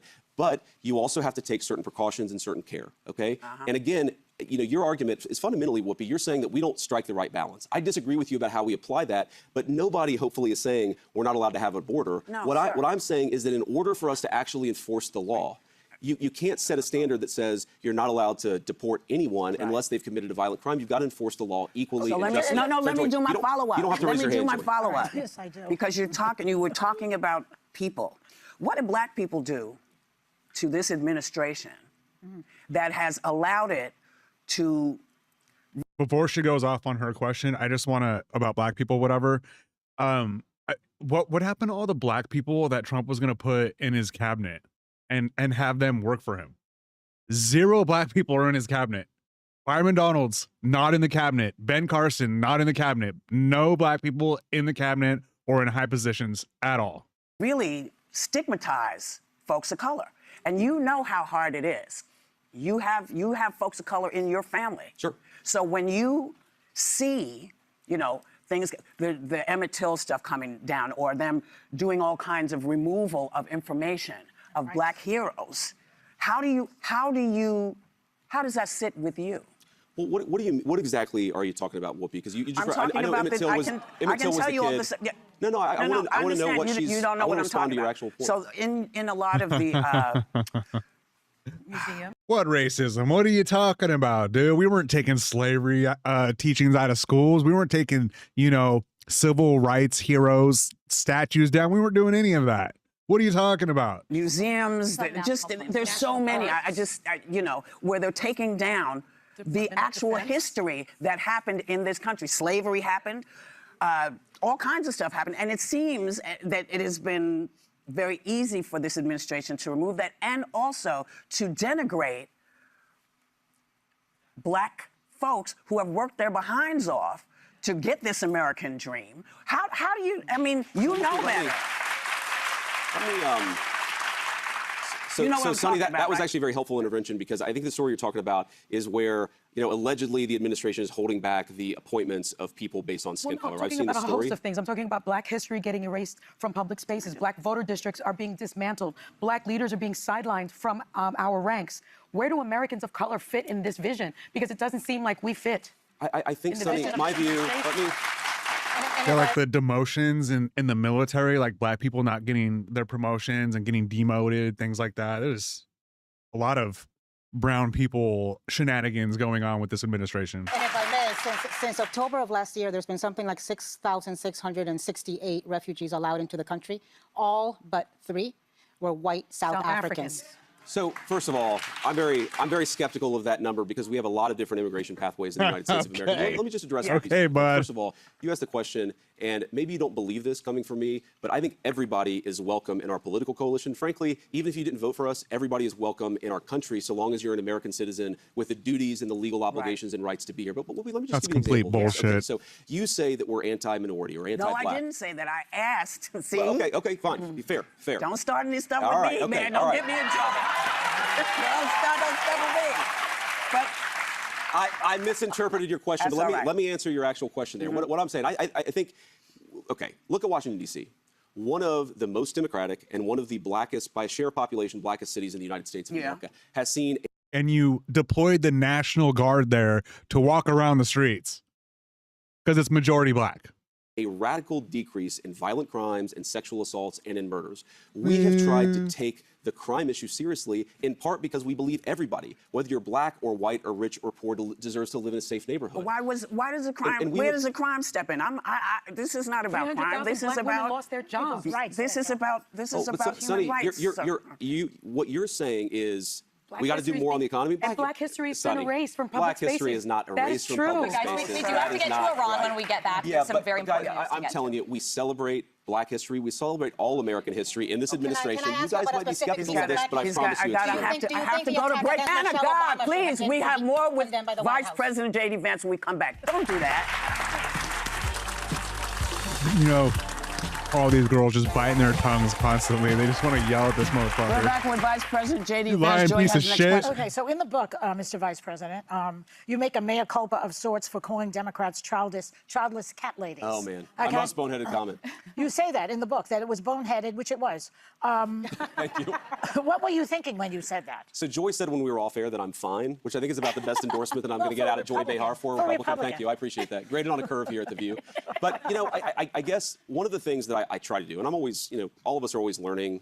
You said you were a lapsed Catholic. I'm a bad Catholic. I think all of us, that's why we need grace as Christians, is because we recognize that there are certain things we got to work on. Right. But here's what I'd say about that. So did that comment actually shed light on something and start a discussion, or did it just close people down? And when I make a comment that just closes people down, instead of trying to appreciate the point that I make, that's a mistake, right? And that's on me to do better. Okay, because can I just say, the point that I I'd say on that, Joy, is I do think, in a very subtle sometimes in a more profound way, I think our country has become more anti-family and more anti-child. It's harder to travel. It's harder to go to a restaurant. Mr. Vice President, you know your grandchild is, or your child is arriving. No grandbabies yet. Not yet. We're very excited for you and Usha, and we wanted to give you a few ones. I appreciate that. He called Democrat women childless cat ladies, and he segued into the fact that we're not a family first country. I don't even know what to say. He's such a clown. Thank you. We will put this on. We'll send you guys a photo. His new book, Communion, Finding My Way Back to Faith, is available now. Scan the QR code on your screen to purchase a copy, and we will be right back. What a great interview by The View. You know, I don't think anyone's mind's going to change from this interview, but I think there's probably plenty of women sitting at home right now, you know, MAGA people that voted for Trump that are probably watching JD Vance right now like, I don't know, man. I don't know, because that was a brutal interview. And what's interesting is already looked on X, and you got MAGA personalities posting clips of this like, oh, look at JD Vance own Whoopi here. And then, you know, the liberal ones like, this is fucking embarrassing. So, yeah, MAGA is just not going to change their mind no matter what. This was a disaster interview. JD Vance did not handle that well. That went poorly. He handled it better than what like a lot of MAGA personalities would have handled it. He handled it with grace, but he didn't really answer any questions directly. And a lot of the answers he did give were flat out lies, misinformation, and half truths. And that's essentially what MAGA is. It's just a lie, the whole thing. So yeah, great interview. He did all the interview circuits, like he did everywhere. He even did Megyn Kelly too. I made a video on that one as well. You want to check that out on my channel, like, share, and subscribe. You'll probably enjoy it. But that interview was more of a hand job. So this was a pretty contentious interview. I've seen more contentious, but it was pretty contentious. Like the hand job that Megyn Kelly gives JD Vance is super disappointing after all she's talked out about him. So yeah, that's JD Vance doing the rounds. I don't think he's changing anybody's mind. And here's to MAGA losing in the midterms. So if you guys enjoyed that video, like, share, and subscribe, and I will see you in the next one.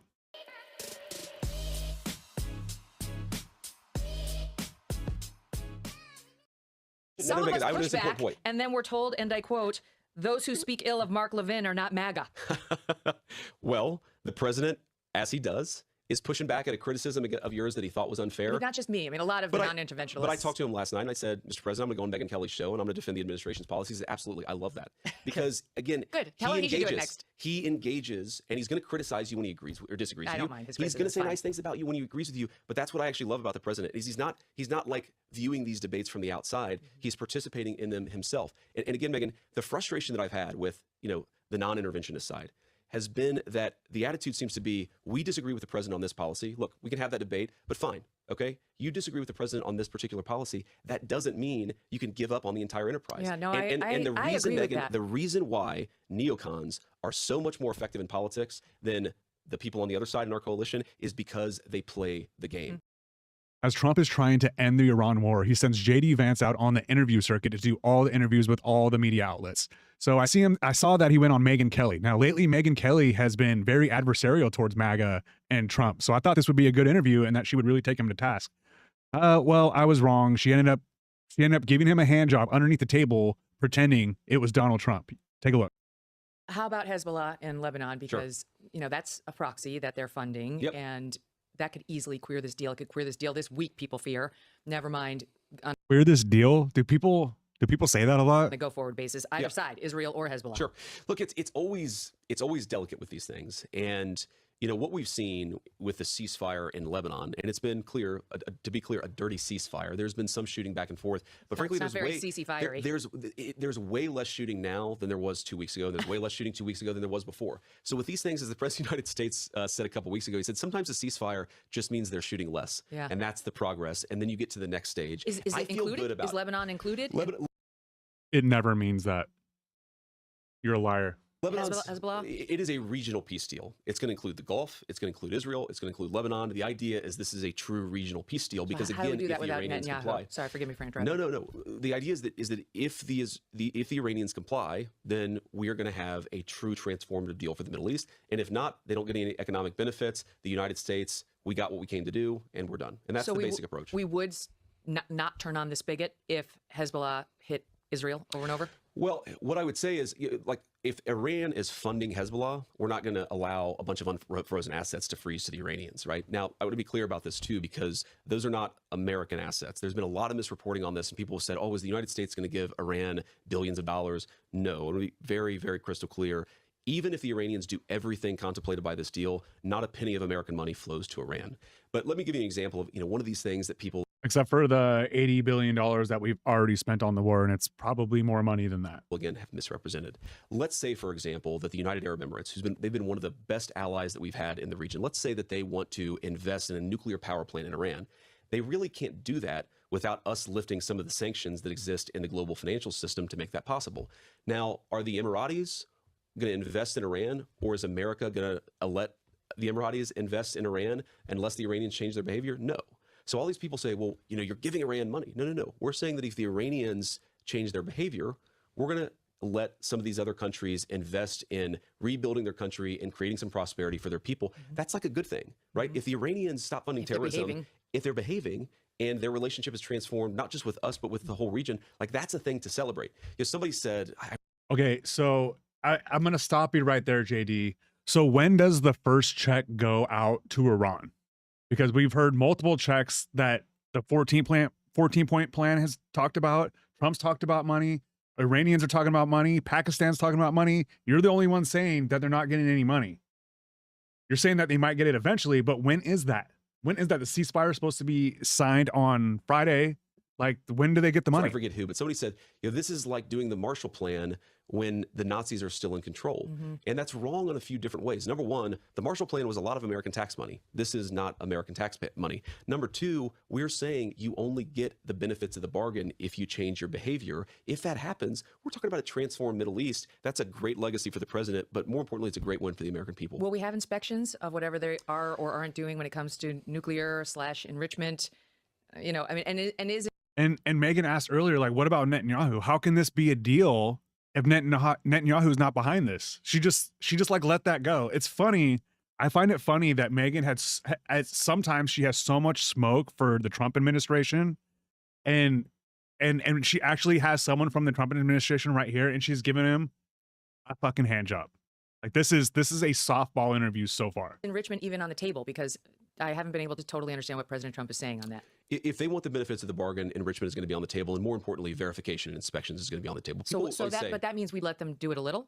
Like, what else are we inspecting? No, look, our plan is, what we would be inspecting is the full part of building a nuclear weapon. So I'm hardly a nuclear engineer, so forgive, the scientists are going to have to forgive me for this summary, but building a nuclear weapon is the infrastructure to enrich uranium. It's the infrastructure to turn enriched uranium into nuclear fuel. It's the infrastructure to turn that nuclear fuel into a bomb that you can detonate. It's the delivery mechanism for that bomb. The cascades and the centrifuges. All of this stuff, right? Can those stay, or are those coming out? Our plan under this deal is, again, the Iranians are getting a lot of benefits so long as they dismantle that nuclear weapons program. And again, people always ask me, why do you believe him this time? I don't believe them. I don't trust Megan. I don't trust anything that anybody says. Why would they believe you, dude? Why would they believe you? That's actually what matters here. And the way this deal is structured is that as they do more, they receive more. As they do less, they receive less, and that's the basic structure. Now, that is the most ridiculous fucking thing I've ever. That is ridiculous.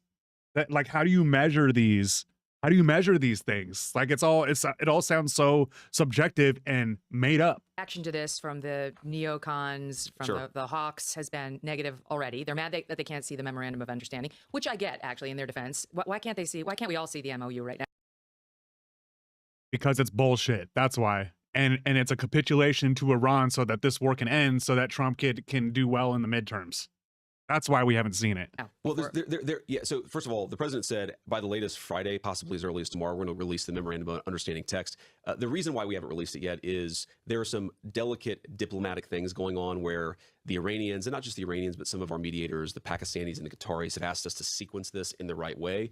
I don't, frankly, fully understand it, but there No shit, dude. We know that you don't fully understand it. sensitivities that exist in the Arab and Muslim world that we're trying to be responsive to. Fundamentally, does it really matter if the deal comes out on Wednesday versus Friday? No. That's why we haven't emphasized it so much, is because at the very latest, the text is going to be out on Friday. Okay, yeah. And, I mean, you've already signed it, but it's not like legally binding to where you can't undo it. It's a diplomatic agreement. So it's if people freak out, there's an utter meltdown here in the United States, it could always be undone if you change your minds. Exactly. And again, I could summarize this deal in like, wow. Megan is 100% carrying water for JD Vance in this administration right now. Like this, wow. It's funny because like I heard people proclaim like, oh, Megan, you know, she's switching sides. She's not MAGA anymore, even though she said MAGA's dead. She's carrying water for MAGA right now in this softball two or three interview. sentences, which is that if the Iranians change the way that they behave with regards to their nuclear weapon, with regards to their financing of terrorism, we are going to bring them into the world economy. If they don't, we won't. It's really that simple. Okay, so here's some of the reaction. Mark Thiessen said if the deal terms are accurate as has been leaked, it's a complete disaster. He's calling this, by the way, the Vance deal. I wonder why he doesn't call it the Trump deal. I wonder too. There is Ben Domenech, who was on Special The Report most last night. uncomfortable hillbilly fake smile I've ever seen in my life is what Vance rolls around with. Holy, what a weird looking guy, dude. I wonder who that's a reference to. Seems to be a shot at you, sir. Not bold foreign policy. There's a guy named Yinon Magal, who is an Israeli journalist who's very close with Netanyahu, who is basically his mouthpiece, who called you a lowlife, called Donald Trump a loser. The Israeli ambassador to the United States called this so disappointing. Then there's Mark Levin, who's been rage tweeting about it every 5 minutes. He demands to see the memorandum. He demands that this be treated like a treaty, to where now you have to get congressional approval for the MOU. The Constitution does say you need approval to declare war, which Trump doesn't think he did and didn't seek. But now, and he defended him on that. But now that we're ending it, which you definitely don't need congressional approval for, he wants this treated like a treaty and is demanding you go before Congress, sir. Well, to be clear, I don't think that congressional approval was. If it's not a treaty, then what is it? It's memorandum, treaty. Like what's the fucking difference? I'll tell you what the difference is. There is no difference. They're grasping at straws and trying to play semantics games that have no real bearing on what the outcome actually is. Required. I really firmly do believe that the president. This was never a full scale war in the conventional. This was always a full scale war. You lying asshole. Or legal sense of it. So we definitely made sure that we dotted our I's and crossed our T's here. So I wanted to defend the administration on that point. But it is kind of ironic that they're really, really worried about stopping this thing, but they were completely gung-ho about starting this thing. And look, I want to be responsive and charitable to some of these concerns. So first of all— Wait a minute. You're surprised that the neocons are okay with you starting a war and now they're mad that you're ending the war? Okay, thank you, Captain Obvious. Why do they believe Iranian propaganda only about one thing, the peace deal? They don't seem to believe Iranian propaganda, rightfully so, about anything else. So if you're in the position of endorsing Iranian propaganda only when it's related to this peace deal, then maybe you should check yourself a little bit and question your sources. The second thing that I'd say is, what is their alternative? If you look today, Brent crude is around $78 a barrel. West Texas crude is even lower, $75, $73 a barrel. I mean, the numbers float around a little bit. But what that means is lower gas prices for Americans, lower energy costs for Americans. That means that this little blip that we've had of an increase in energy costs, which has caused a lot of people some problems, we're now getting back to normal.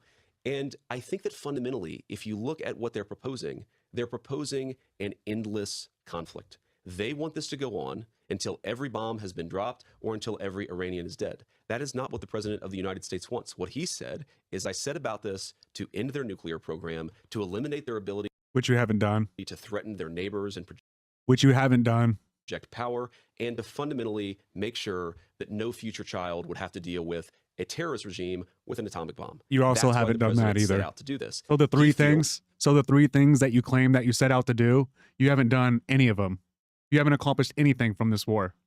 And he's right that he's accomplished that goal, and now we can get to the negotiation to see what are the other benefits that we can get from this, and frankly, what are the benefits the Iranians could get from this if they behave. I just don't think that people who are criticizing this, one, they're not actually dealing with the reality of what's in it. And number two, they don't have an alternative. If your alternative is just to drop bombs without any clear goal or any clear American You guys think that she's going to ask about the $300 billion? God, I hope she does. interest implicated, then you're not making wise decisions on behalf of the American people. The president is, and that's why we're in this position. I'm going to give you a shot from Sound on Tape from John Podoretz, who is the chief over at Commentary Magazine, which is very pro-Israel, very neocon-y. Preview, he's not happy. Here it is. I honestly don't know if it could be worse. America is going to be in a strategically, tactically, and militarily worse position than it was under Biden. He made a choice to test America's resolve, and he has choked. He has chickened out. He has bled himself dry. Trump, the crazy lunatic psychotic who doesn't care about lives and will do anything and do anything, could not bear the idea of putting a boot on the ground anywhere in Iran, and could not bear the idea of a single American possibly being taken hostage, which I understand. I'm not saying that either of those is a good thing, but if you're going to go to war, you have to put boots on the ground. Everyone in the military has volunteered to put their lives on the line for their country, and that the country itself may have to sacrifice in the form of wildly higher oil prices if you think that the American national interest has to be engaged in this process. And if you go into the process and you lose it, and it's a complete war of choice, you have made things worse. The situation is worse. I agree with everything he said there. Went in with no plan. You haven't accomplished anything. The Strait was open before the war. Gas was cheaper before the war, and thousands of Iranians were not dead. 13 American service members were not dead. Now here we are, over 100 days later. We haven't changed anything. We're in the same position, or even worse, that we were before. On that? Well, there's a lot to respond to in there, but I actually think, John, I appreciate that, because John is kind of giving away the game. He's saying he really doesn't care that much about higher oil prices for Americans, doesn't care about high gas prices, and he wants boots on the ground and in a doesn't country. seem to care about casualties. Exactly. He didn't say that. He didn't say any of that. He didn't say that he's okay with higher oil prices. He said they shouldn't be high because you shouldn't have invaded. He also said that you can't start a war. You can't do a war without putting boots on the ground. You thought you were going to change the regime. You thought you were going to end the nuclear program without putting boots on the ground. You thought you were going to do it with airstrikes. And clearly, as we could see, it's not working.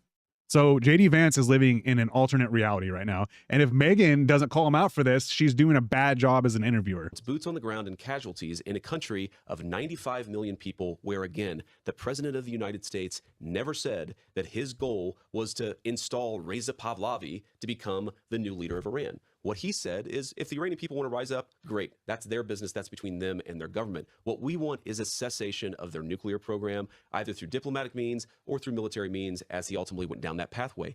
And I think, Megyn, there's actually a deeper foreign policy debate that I think the last few months has sort of papered over here, which is when President Trump uses military power, he's not an isolationist, right? He's not a Ron Paul guy. Clearly. He never has been, never was.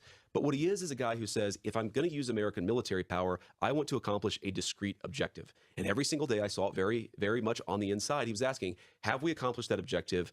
Can we stop this? And once we got to the point where people were saying, yes, we feel like we are in a much stronger position. We feel like their nuclear program is destroyed. We feel like their conventional military, it's going to be impossible for them to rebuild it for very, very many years. He said, okay, then I want you to go and negotiate a deal that transforms the Middle East. And that's what he did. Thanks for watching this. Megyn Kelly still doing state-run TV over here. Embarrassing.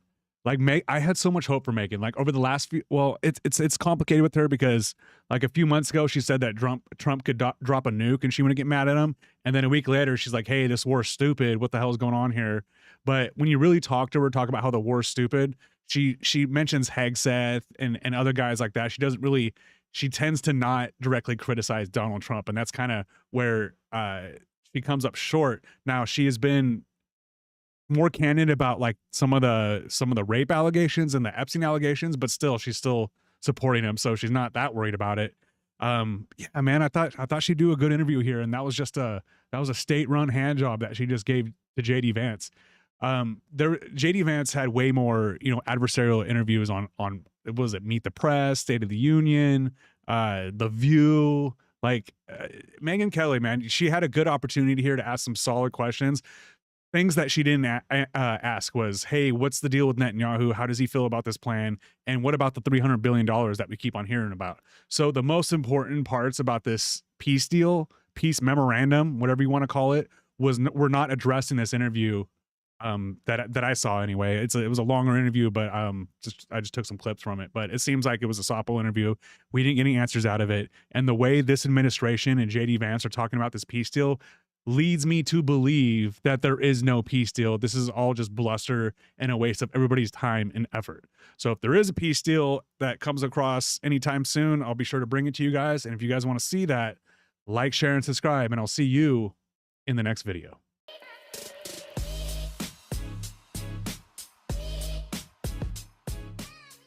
So Trump says they're never going to be able to enrich this uranium.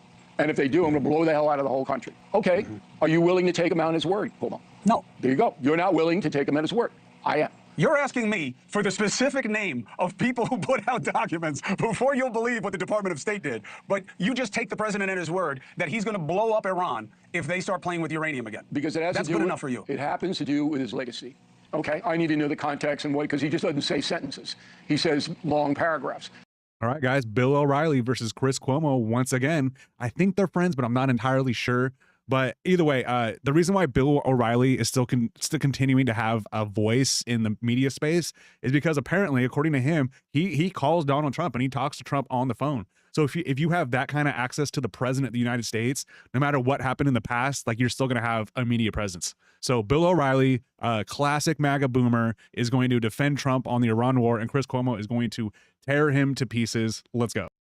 This and why the president says it is such a major win for America. How do you see it? Well, this is Plan B. So Plan A didn't work. Plan A was kill the leadership and the people will rise up and we'll get rid of them once and for all. Didn't work. Was it worth a gamble? You know, they got a lot of credence out of it. You keep mentioning missiles. How many missiles do you think are in Iran? Do you know? No clue, just like the U.S. government. Well, why are you saying that the missiles then would be some kind of nefarious part of this agreement? I don't. Ask Israel. This is not a good. This is Ask not Qatar. a good. This is Ask not a Bahrain. good. This is not a good deal for Israel. But I don't know of any U.S. intel person who believes that their missiles haven't been downgraded severely. I don't know of any. If you can find one, put them on. Number two. Here's what we know. Okay. Not just the Wall Street Journal, which you say is the only fair newspaper in existence, but the Journal and other outlets have said we misunderstood how much they had been degraded, that their silos are able to be rebuilt very quickly. But that's not my point, Bill. I don't have to know the right answer. I'm not the president of the United States. But the president of the United States just said, I'm okay with them having missiles. How can I say Saudi Arabia can have them and they can't? Because one of them is an ally state and one of them is a terror organization. Okay. Bill, if a Democrat said that, your guys' heads would explode. I don't have guys. I didn't hear him say that.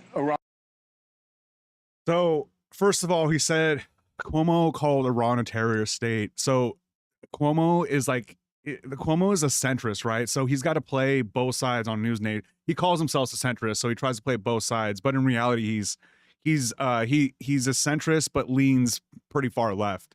But like saying Iran is, you know, a terrorist organization is fucking stupid. But he gets almost everything right after that, though. And then O'Reilly saying he doesn't have people. Apparently, like he calls Donald Trump and just talks to Trump on the phone. That's his people, the liar of the United States. So he does have people. On having missiles. We just said okay. it. All right. You just said it. Didn't hear it. Okay. He said it. I promise. Okay. I need to know the context and what, because he just doesn't say sentences. He says long paragraphs.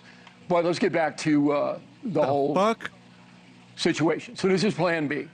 And then Plan B changed, and this always happens in war, because of the damage to the worldwide economy.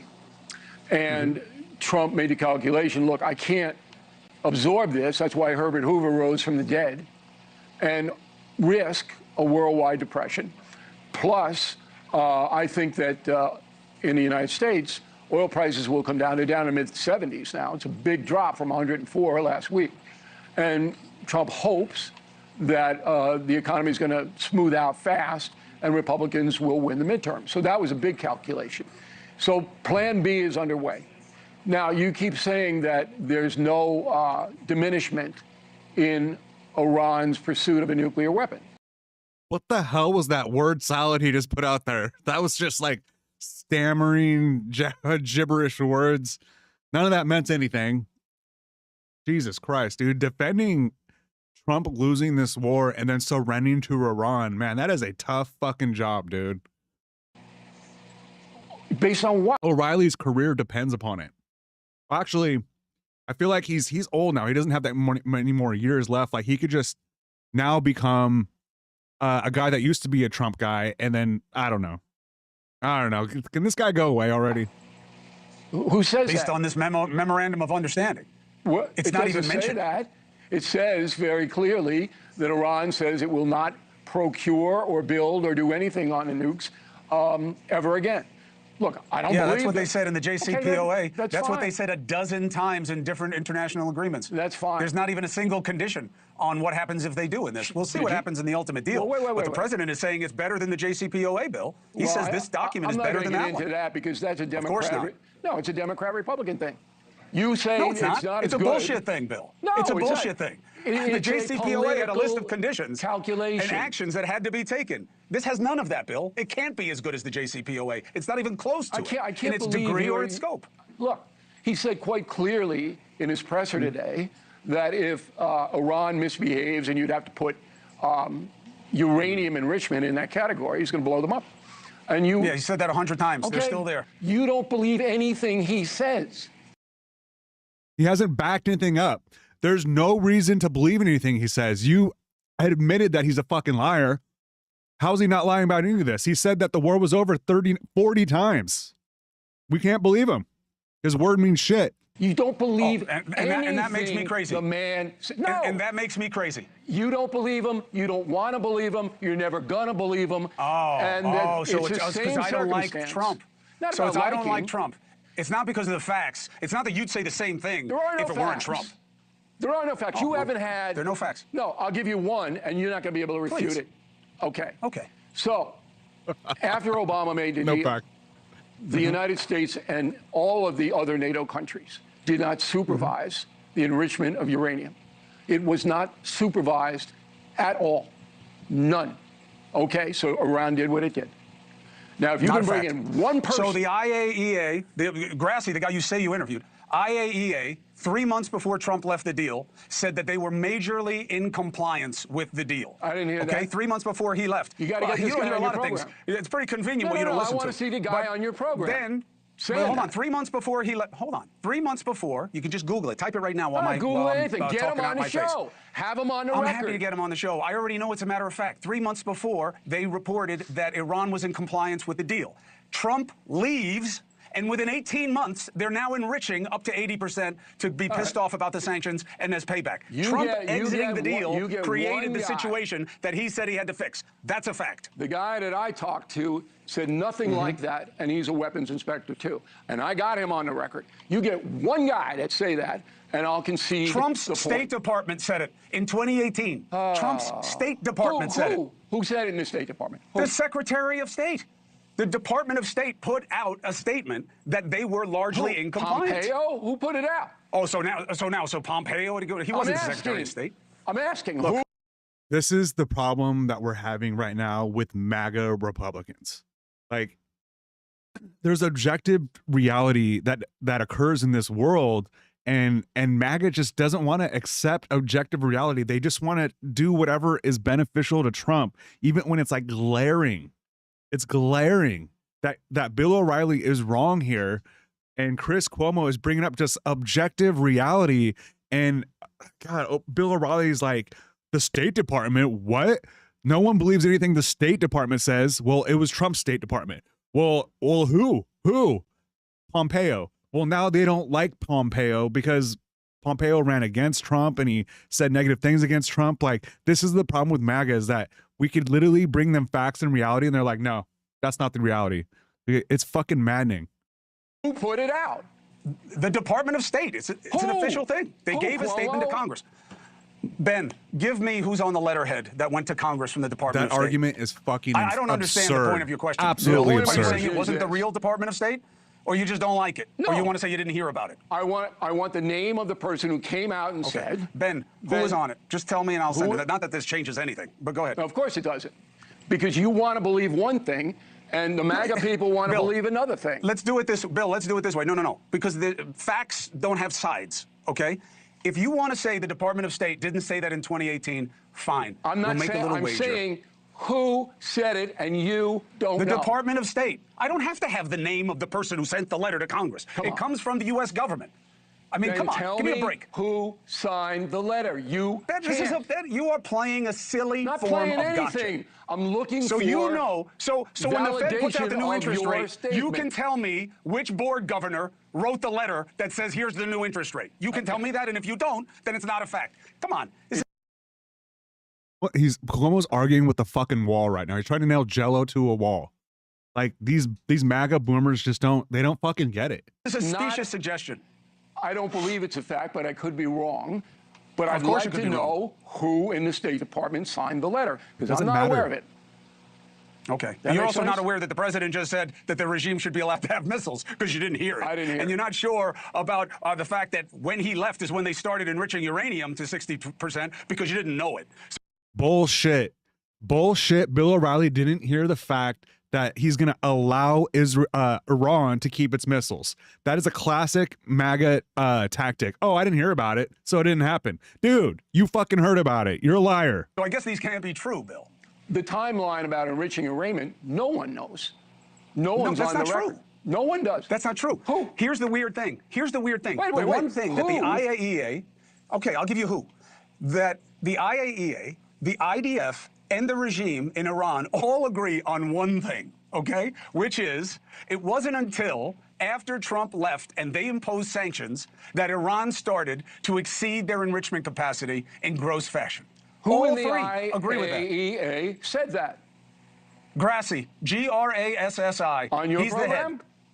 No. Oh, so now if he doesn't say it on my show, No, I just it's want to not know good where, enough for you. so I can find it. Oh, Because here, the you see guys it? You that have one I of had these? on, Do you have didn't one of say these? we don't know because Go we can't into get this. in.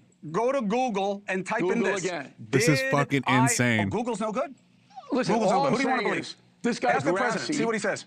This guy Grassi, you're telling me, was allowed into Iran. The mullahs let him go in and evaluate their enrichment program. Is that what you're telling me? Here's what I'm saying. One of the major flaws of the JCPOA was that they didn't have great access, and their monitoring no equipment access. was messed with. No, they had access. They didn't have the access the way they wanted it. They didn't have and any they believe access.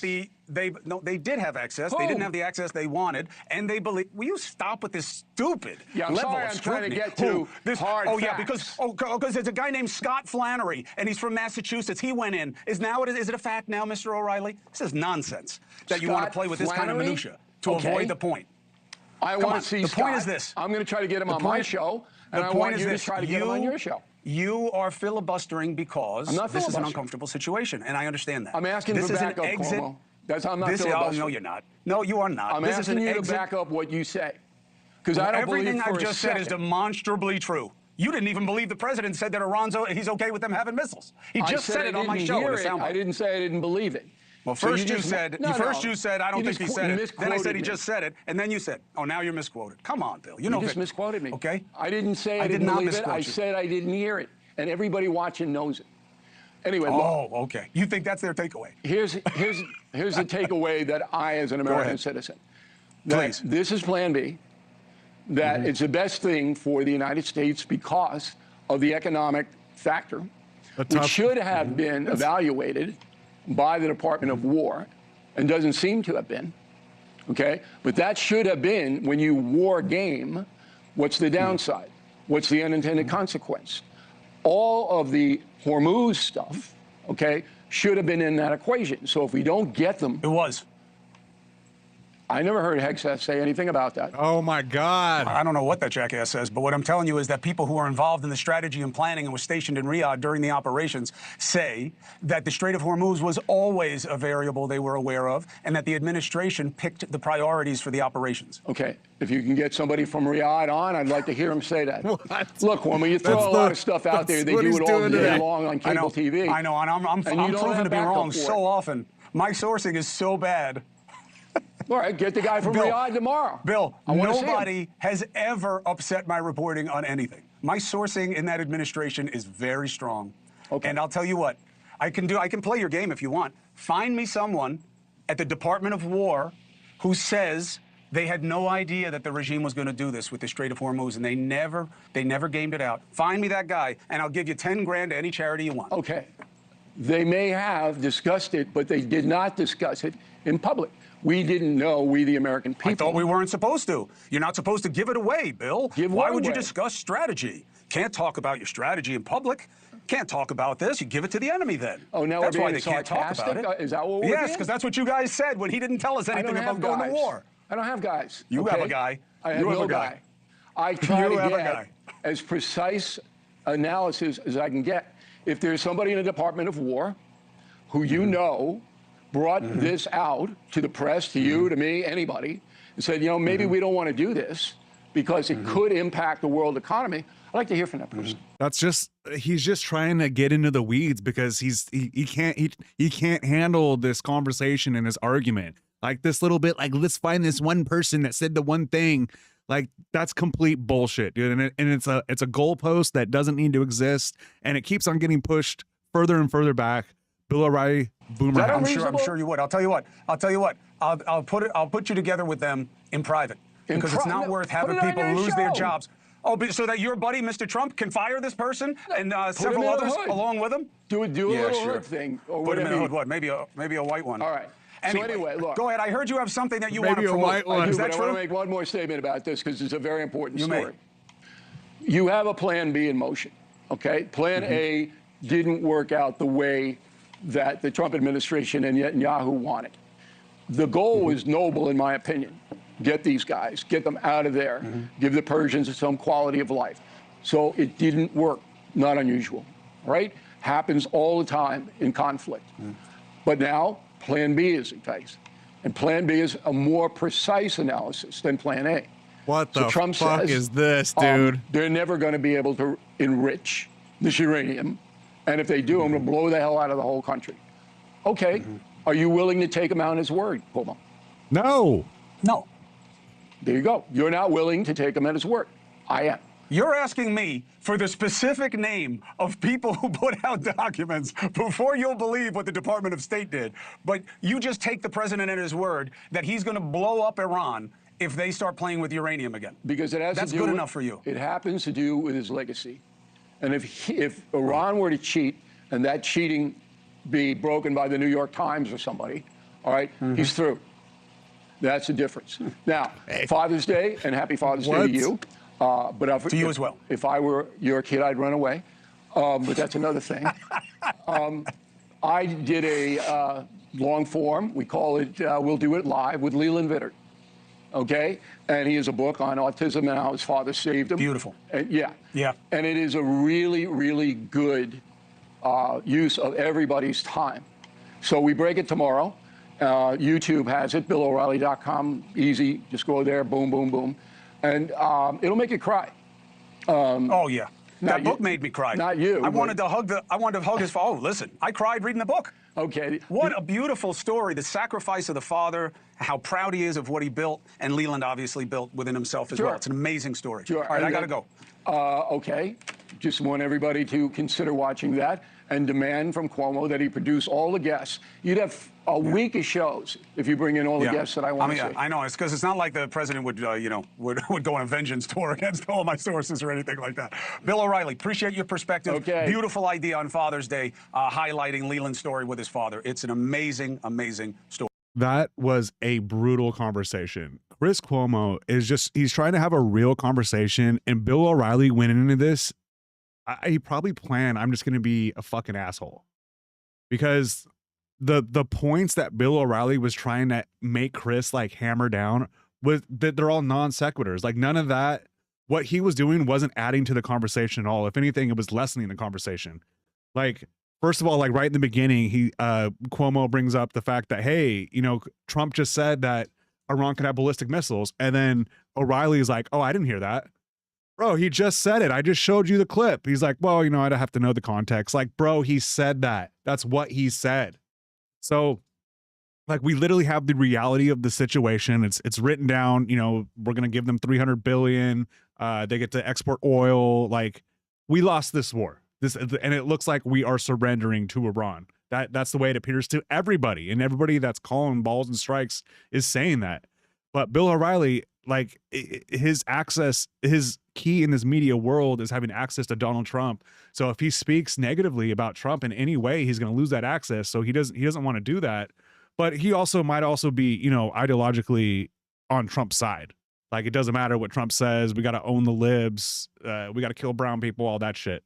But yeah, just this Bill O'Reilly be like, bring that person on, bring this person on. I don't believe that story. I don't believe this story. He wasn't engaging with it all, what's going on within Iran. And his explanations for the, you know, we had a plan A and that didn't work. Now we're doing plan B, but plan B is better than plan A. If plan B was better than plan A, you would have just planned that as plan A. That's complete bullshit. Chris Cuomo does a great job of calling out Bill O'Reilly on his bullshit. And as long as Trump's still president, we're going to keep on hearing absolute bullshit like this. We surrendered to Iran. We lost the war. Anybody else say anything different is completely full of shit. And fuck Bill O'Reilly. That guy's a MAGA boomer piece of shit. Get Trump's boots out of your mouth, dude. Thank you, Chris. Another great interview. And next time he does another great interview, I'll be sure to bring it to you guys. And if you guys want to see that video, like, share, and subscribe, and we'll see you in the next one.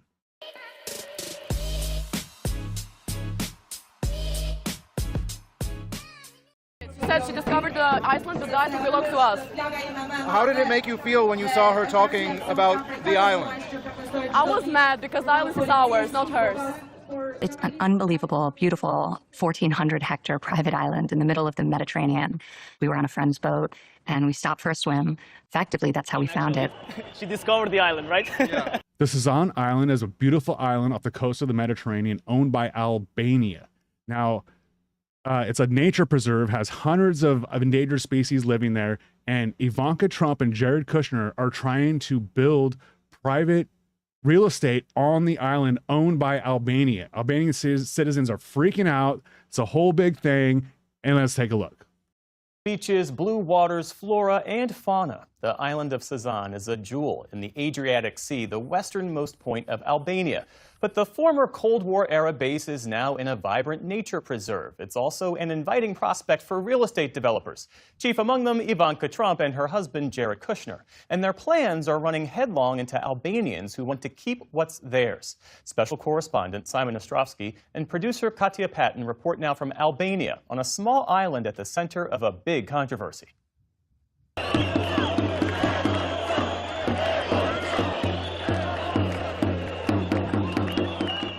It's week 2 of the biggest protests in Albania in years. And most of the people out here want to speak out against corruption in their government. But there's also a sense of disappointment with Albania's biggest ally, America, and the way members of Donald Trump's family are treating this country. This is the video that sparked the uprising people are now calling the Flamingo Revolution. Private security guards violently detain an activist protesting against a luxury development in a protected nature preserve that is a home for the iconic pink bird. It's a luxury development that U.S. President Donald Trump's daughter Ivanka and son-in-law Jared Kushner are backing. In 2024, Kushner shared these renderings of the lavish proposal on his Instagram account. You know, it's not even a business for me, despite the scale of it. But the plans didn't generate a lot of international attention until recently, when Ivanka made an appearance on a podcast that angered the citizens of this economically struggling Balkan nation. Not only the island, but we have 5 miles of beachfront. Directly across from the island is a beautiful peninsula with a lagoon on one side, the ocean on the other, beautiful white sand beaches. But those white sand beaches are on protected land, and the island, it's not private. It is in fact public property.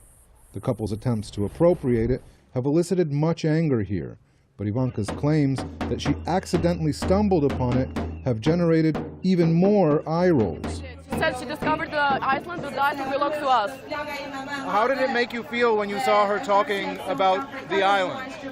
I was mad because the island is ours, not hers. It's an unbelievable, beautiful 1,400-hectare private island in the middle of the Mediterranean. We were on a friend's boat, and we stopped for a swim. Effectively, that's how we found it. She discovered the island, right? Yeah. That was very funny. And the set at the same time. Well, we have only one island. Yeah. And I'm a tour guide, and I go into that island like 60 times per year. Yeah. I wanna go another 60 times more. We need it. It's ours. We don't want to sell it. Biljana Bino heads a think tank in Albania's capital, Tirana. She told the NewsHour Albanians were most concerned with the opacity of the proposal, and that the government of Prime Minister Edi Rama had quietly worked with Kushner and Trump to make this project possible. Ivanka Trump comes to Albania, has these private visits, meets privately with the Prime Minister and with architects. What is this project? What is the plan of the government? Who is this investor? We saw construction work there. That's why environmentalists protested and citizens protested. But there was no permission. There was no official documentation. For us as citizens of Albania, this is an issue that has to do with this system, this political elite, and the lack of transparency and accountability that affects our daily lives. The podcast appearance of Ivanka Trump was kind of just the straw that broke the camel's back. The anger has built up for a long time. The inclusion of Jared Kushner and Ivanka Trump is like the symbol that made it something that could not be bearable anymore. Albania may be small, but its love for America is big. This tiny country regularly polls as one of the most pro-American nations in the world. It contributed 3,000 troops to America's war on terror, and at the UN, it votes in lockstep with the United States. But this foray into the local real estate market by the president's son-in-law, who also doubles as his special envoy for peace, has started to tarnish more than just the Trump family name. You know, there's been tension in the crowd between people protesting and people holding American flags. Yeah. Because basically what we are against right now is this American investment, if that's what it is. But we are against the president's daughter and his son-in-law investing in our cause. People here for a long time looked up to America. Do you think they still look up to America in the same way? What Albanian people and most of European people love about America is their principles. So the land of the free and democracy, it is very sad to see the American government not stand up to them. Albanians expect more from one of their closest allies, says Robin Brooks. She's a global policy professor and a former U.S. National Security Council director for the Balkans and Central Europe. So we have extreme influence in this country that is predicated on what historically has been our shared values and our shared commitment to democracy, democratic institutions, and rule of law.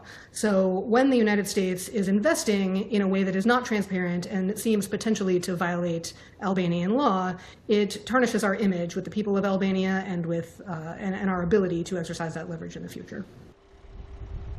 For now, the billion-dollar project continues as the White House claims the private business activities of Kushner and the president's daughter have nothing to do with the administration. That's no consolation for people like Yanni Vorspi.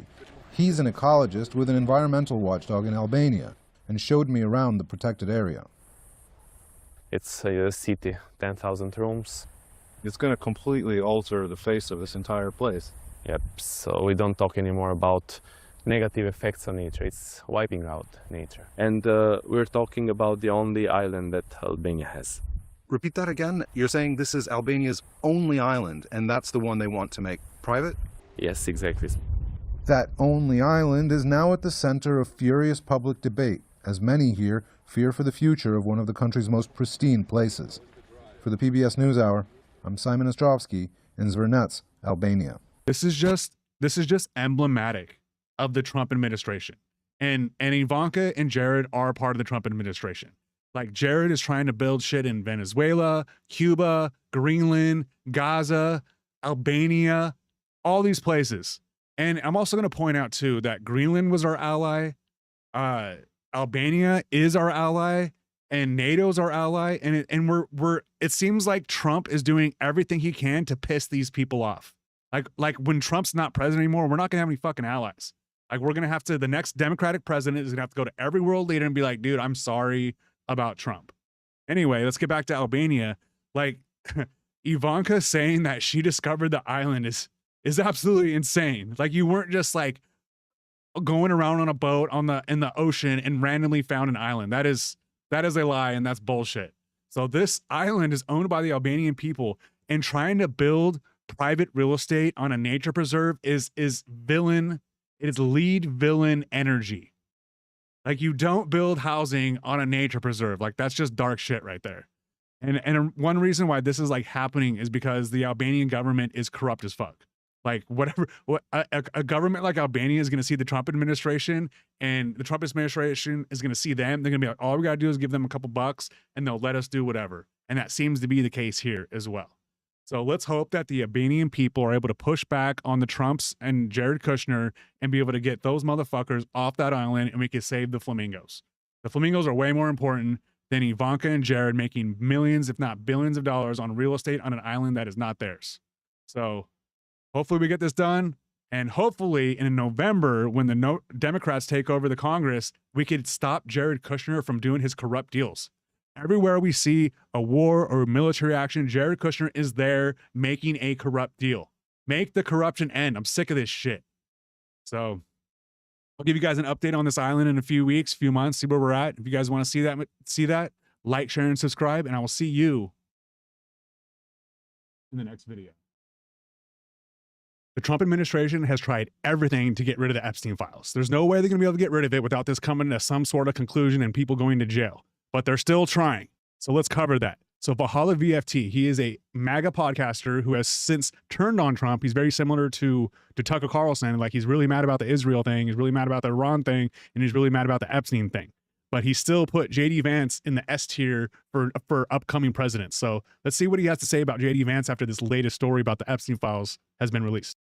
So Donald Trump just posted this fake picture of him with Nordic aliens, as if it was some sketchy picture taken through the bushes, on his own True Social, and then panic deleted it immediately afterwards. So when Donald Trump is posting fake pictures of himself with fake aliens, you know it's not good.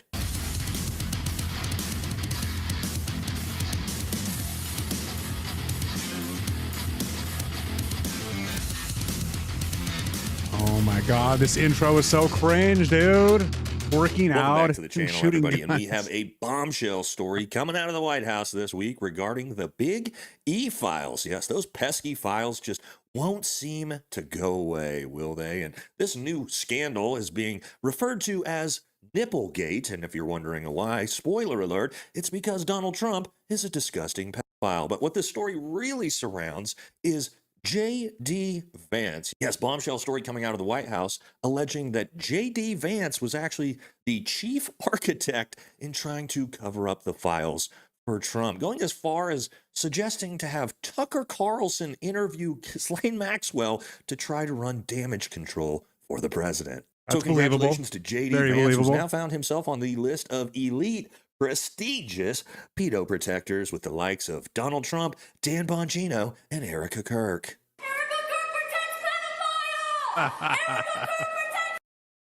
Look at her face, dude. She's such a loser, dude. Everyone in the Trump cabinet, everyone in the Trump sphere is just such a loser. All right, so let's jump into it. That's what we're going to talk about in today's video. Don't forget to like, comment, subscribe, and again, check to make sure YouTube didn't unsubscribe. You click the notification bell. Make sure you click all so you can actually maybe see when I post my videos. All right, let's jump into it. Let's break this entire story down. All right, so a new viral New York Times article has come out alleging that Donald Trump wanted the entire Big E scandal buried, and he turned the Situation Room into the Big E War Room, led by J.D. Vance. Yes, the bombshell report shows that the Big E files caused a massive freakout in the White House. Trump and J.D. Vance used the Situation Room bunker to plan a cover-up. All right, so the Epstein bunch got together, sat down, and tried to devise a way to cover up the Big E file release. And it sounds like the entire thing was headed by J.D. Vance. All right, and this is from the article. It says Vice President J.D. Vance took a seat at the head of the table in the John F. Kennedy conference room of the Situation Room complex. This is a huge problem, he told the group. Right around him were the White House Chief of Staff, Susie Wiles, the White House Counsel, David Warrington, the Press Secretary, Karen Leavitt, the Deputy Chief of Staff, Taylor Budowich, the Communications Director, Stephen Chung, the Deputy Attorney General, Todd Blanche, the Associate Attorney General, Stanley Woodward Jr., and the Deputy Chief of Staff, James Blair, Attorney General Pam Bondi, and the FBI Director, Kash Patel, joined in on speakerphone. Man, that's a lot of PDF protectors right there. And here's the story coming out of Capitol Hill. There's been now new bombshell reporting where we have learned, as you know, that J.D. Vance, the vice president, has been holding meetings in the Situation Room, which is used for national security purposes just to discuss Epstein. and looking at ways at exonerating President Trump, coming up with strategy on how they're going to use Ghislaine Maxwell to clear Trump's name. And the vice president, for the very first time, is now implicated in part of this cover-up. He's meeting with Susie Wiles. He's meeting with Kash Patel. He's meeting with Todd Blanche. He's meeting with Pam Bondi. And so it is now important that we, at some point, this committee has to talk to the vice president. And you know this story is definitely bad because Donald Trump is already trying to throw every distraction in the book at the wall today. Check this out. So Donald Trump just posted this fake picture of him with Nordic aliens, as if it was some sketchy picture taken through the bushes, on his own True Social, and then panic deleted it immediately afterwards. So when Donald Trump is posting fake pictures of himself with fake aliens, you know it's not good. All right, now apparently J.D. Vance's plan included having Tucker Carlson interview Ghislaine Maxwell from prison to have her exonerate Donald Trump and use Tucker Carlson's influence to try to protect the pedophile president. That's funny because even if anybody like Ghislaine Maxwell said, hey, you know, Trump's not involved, is anybody actually going to believe that? Fuck no, they're not. Just so you guys know, I'm playing with my crazy and Aussie Doodle dog over here. He's insane. All right, so the article says here, Vance had also floated to colleagues in an extraordinary PR gambit that the White House should enlist Tucker Carlson to interview Big E's longtime girlfriend and co-conspirator, Ghislaine Maxwell, in prison. It might help the president if Maxwell was willing to state that Trump had not been part of any wrongdoings with Big E. Now, why is this actually super relevant? Well, at almost the exact same time that this happened, what did we also know? We know that Todd Blanche went and met with Ghislaine Maxwell in a private meeting between just the two of them, and then she was immediately moved from the maximum security prison she was in to a cushy white-collar prison where she has all the amenities in the world, including a puppy. And what did that agreement entail? Well, of course, that Maxwell would come forward, exonerate Donald Trump, which nobody believes, obviously. And I'm sure on the back end, she's going to be receiving her pardon. We just have to wait and see that, probably after the midterms. Now, what spurred all the panic? And it was supposedly this file from the FBI that's in the Big E files. All right, so this was an FBI report that was filed by one of the supposed witnesses. All right, so it says here, there was a report filed that Donald Trump knew and funded underage sex parties at the Donald Trump golf course. In the recordings, Trump stated that he was aware of the underage sex parties and charged the house money of the golf course to fund the parties. All right, so not great. Now, is this real? Is this a real witness report? Well, it's a real witness report, but is the story true? I don't know, but it apparently was legitimate enough for the entire White House administration to panic and start having to have meetings in the Situation Room on how to cover the entire thing up. So typically you don't behave that way if a story is not credible. And again, he's right. Like, let's say this story is fake. Like they say all the stories in the Epstein files are fake. So what's interesting is that the files are so vast. Millions of pages, millions of files, uncountable redactions, and it's going to take us time to go through the whole thing and figure out who this person is, who that blank is, like what this has to do with that. We're talking decades of the FBI and rich people fucking with this investigation. So it's going to be hard to unravel it, and eventually we will, but a lot of people have gotten away with their crimes. But regardless, we will get through these files and people will be held accountable eventually.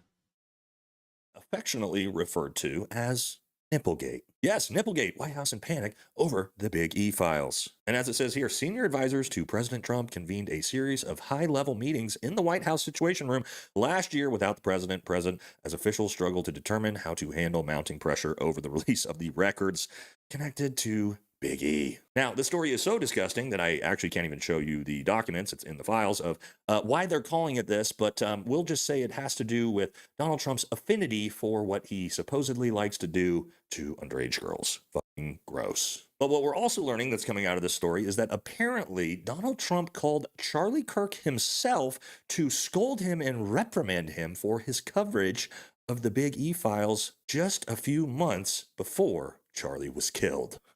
Whoa, can't imagine there's any correlation there, but we're actually going to cover that as the main story on tonight's live stream at 5 p.m. Pacific, so we won't get too in detail on it right now. Make sure we check it out then. So where does that leave us? Well, look. I just think it's interesting that this guy, he's a MAGA Republican, and we need to see what their discourse is, because I haven't seen any current MAGA Republicans address this story. Like, he's not a MAGA Republican anymore. He's a Republican, which is still absolutely disgusting. But it's we need to see what their take is, because it's nice to see someone who's against Trump now, come out and tell the truth. But this narrative is only going to keep getting stronger and stronger. Like, to see Candace Owens, Tucker, all these people against Trump now, like, that's progress. Slow progress, but it's progress.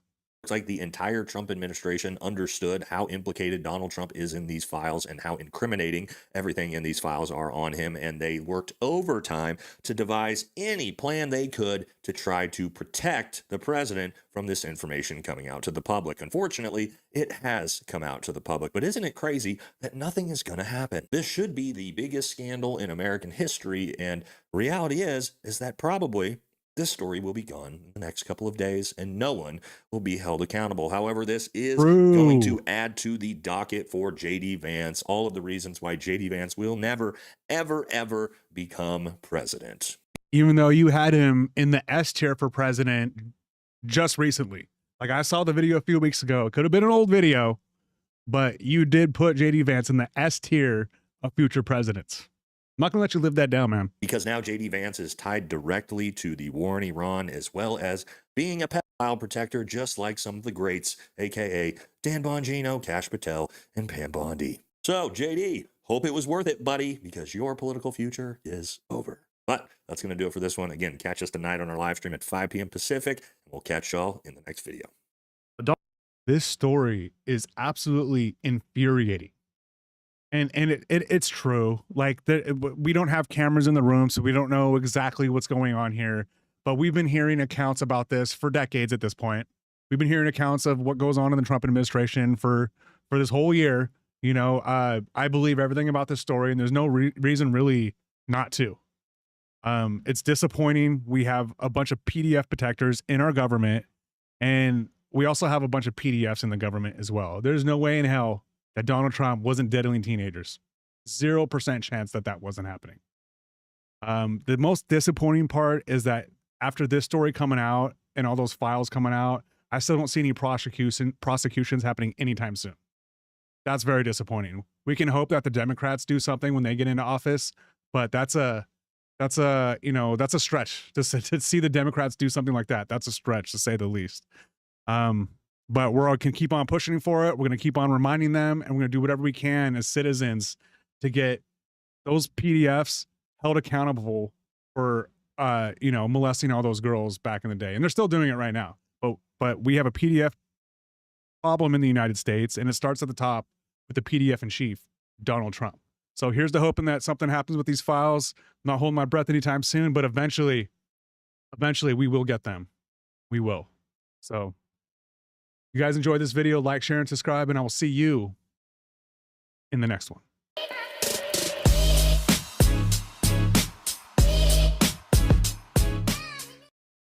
His private life. Well, you did, because he was a convicted child sex offender. But again, he paid for it. He said, I paid for it. So that's it. For me, he came. I mean, how can you let a criminal like this person out from the prison, from United States? He was convicted with all whatever he did, as when I find out after and so on, and he's free. He came to Paris. He's free. He said, I paid, and the agency didn't close. He was such a powerful person, and how can I not trust him? It appears CNN is one of the few news agencies that is actually investigating the Epstein files cover-up. So they did an interview with a young model recruiter for Epstein named Daniel Syed from France. He explains why he was still willing to do business with Epstein after the 2008 trial. This is super interesting. Check it out. For years, young models were recruited here for Jeffrey Epstein. Digging through the Epstein files, CNN found Epstein received dozens of photos of young models sent by model scouts and agents.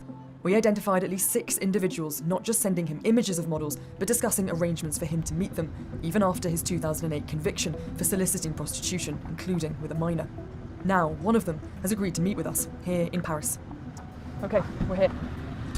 Daniel Syed dealt with Epstein for more than a decade, arranging to send him models. You didn't think in that time that sending young women, young models, to the US to meet Epstein, after he had a conviction for child sex offences, that there may be any risk in that at all? He has been very professional with me. Never. But you're not a young woman.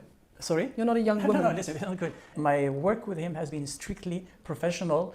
I never doubt that because I never heard anything from anyone introduced him who came back to me that they had a bad situation with him. The files show Epstein paid tens of thousands of dollars to Siad. In reviewing their correspondence, we found messages like, "Cute French girl in Marrakesh," Siad wrote. "She said that she will be happy to meet you." In another, he says a woman is very polite and has potential as a model or assistant. Siad then sends a photo. "Too old," Epstein replied. So Epstein wasn't a model agent. Why was he paying you? No, he was, because they opened an agency, MC Square. He was not the model agent leading that model agency. He was a financier but was acting as a casting director for Victoria's Secret. You believe Epstein was a casting director? That's how he had been introduced and how he introduced myself also.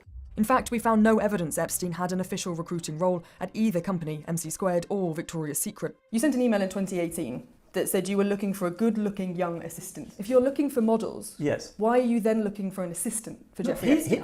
He asked me for assistant. Maybe it was not on the phone, but when I met him in... But was that your job? Sorry? No. But because I trust in him, I believe that this guy is a professional person. He needs somebody. He knows I have a good connections around. If I find the right person who can assist him, I am honored.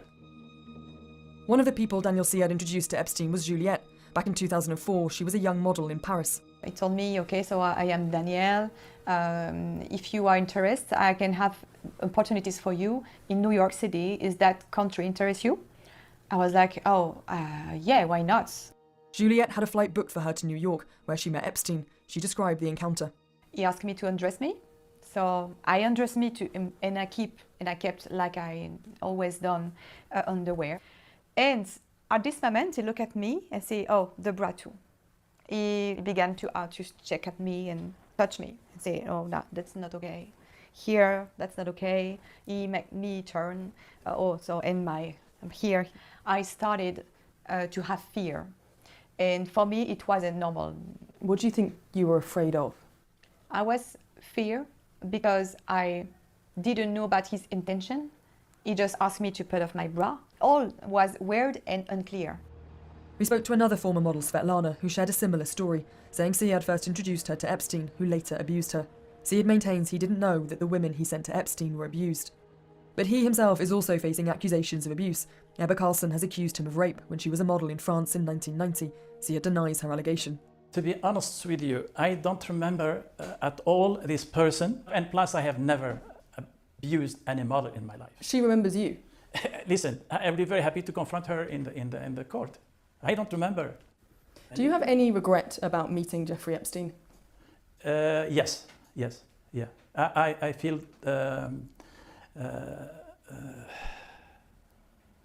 it's like a nightmare. I can't believe that this person had another. You keep saying that, but I keep repeating that this other side of him. Yes. Was public knowledge. I am not. I'm not a person who is like a press looking at the internet to go this kind of really. But you were aware. Sorry. You were aware of what? His conviction for child sex. You're repeating the same question. You're telling me that you don't read the press. Listen, I didn't know a lot about him until when he comes to Paris, and I told you again. He said he pays his due to the government. So for me, he's free, man. He's clean. How can a government of the United States let this person out from jail? How? It's not just the government, though, is it? We have a personal responsibility. If we don't think someone... Listen. That's my question. The justice. There is a superpower. All right, I'm just going to say, like, I don't believe this guy. He's full of shit what he's saying. Like, he knew about Epstein diddling kids. He knew about all the people diddling kids. He didn't think that this was just, for taking pictures of women in dresses. Like, that's not what he thought. But on the other hand, is this America's fault? I'm not sure whose fault it is, but the American justice system definitely failed a lot of people here. Jeffrey Epstein went to trial. He paid fines. He paid restitution. His empire is still intact. Not much happened to him. So if you're a business investor from the outside and you see, well, this guy went to trial, nothing really happened to him, everything must be okay. So I could see why someone would continue doing that business with them, even though they know it's nefarious at best. Like this whole interview, the dude's like sweating. He's got his attorney there. And can I answer this question? No. So it was a very contentious interview. So there's some truth in it that like, hey man, the U.S. didn't convict him. I don't know what to tell you. and the other side, like, you knew what was going on. So this is disappointing from an American's perspective. Like, the reason why we're in such a mess that we are now is because of all the failed prosecutions, you know, from 20, 30 years ago. We could have had people in jail for this back in the 90s, but because Epstein and everybody that's involved in it is rich, white, and elite, they were able to sweep this underneath the rug. So I'm glad that CNN is doing some investigation into this. The cover-up is real. It's not a conspiracy. It's not some Alex Jones bullshit. There was a cabal of rich men, mostly white men, that were diddling little kids, and the cover-up spans across decades, across different countries, across different justice departments, across different law enforcement agencies. Like this, the rot is real in the Epstein files. And the thing is the number one person that's should be investigated is still alive, and it's Donald Trump. That guy knows where the bodies are, and eventually we're gonna get some answers from him. If we don't get it from him, we'll get it to someone else around him, because they all know what's going on here. Like the hearing about the Epstein files meetings in the Situation Room. Why would you need to talk about the Epstein files in the Situation Room? That's like for talking about war or national security. So why would the Epstein files have anything to do with national security unless you're on that list, man? Trump is the guy that knows what's happening here. Super disappointing to see this lack of investigation from the American government, especially when you ran on transparency and you ran on releasing the files. Kash Patel, Dan Bongino, Pam Bondi wouldn't shut up about releasing the files, and they're in power. Now they got nothing to show. Super disappointing. This is good stuff, though. This is an excellent interview. It's very, it's informative, to say the least. So next time we get a good interview like this, I'll be sure to bring it to you guys. And if you guys want to see that, like, share, and subscribe, and I will see you in the next video.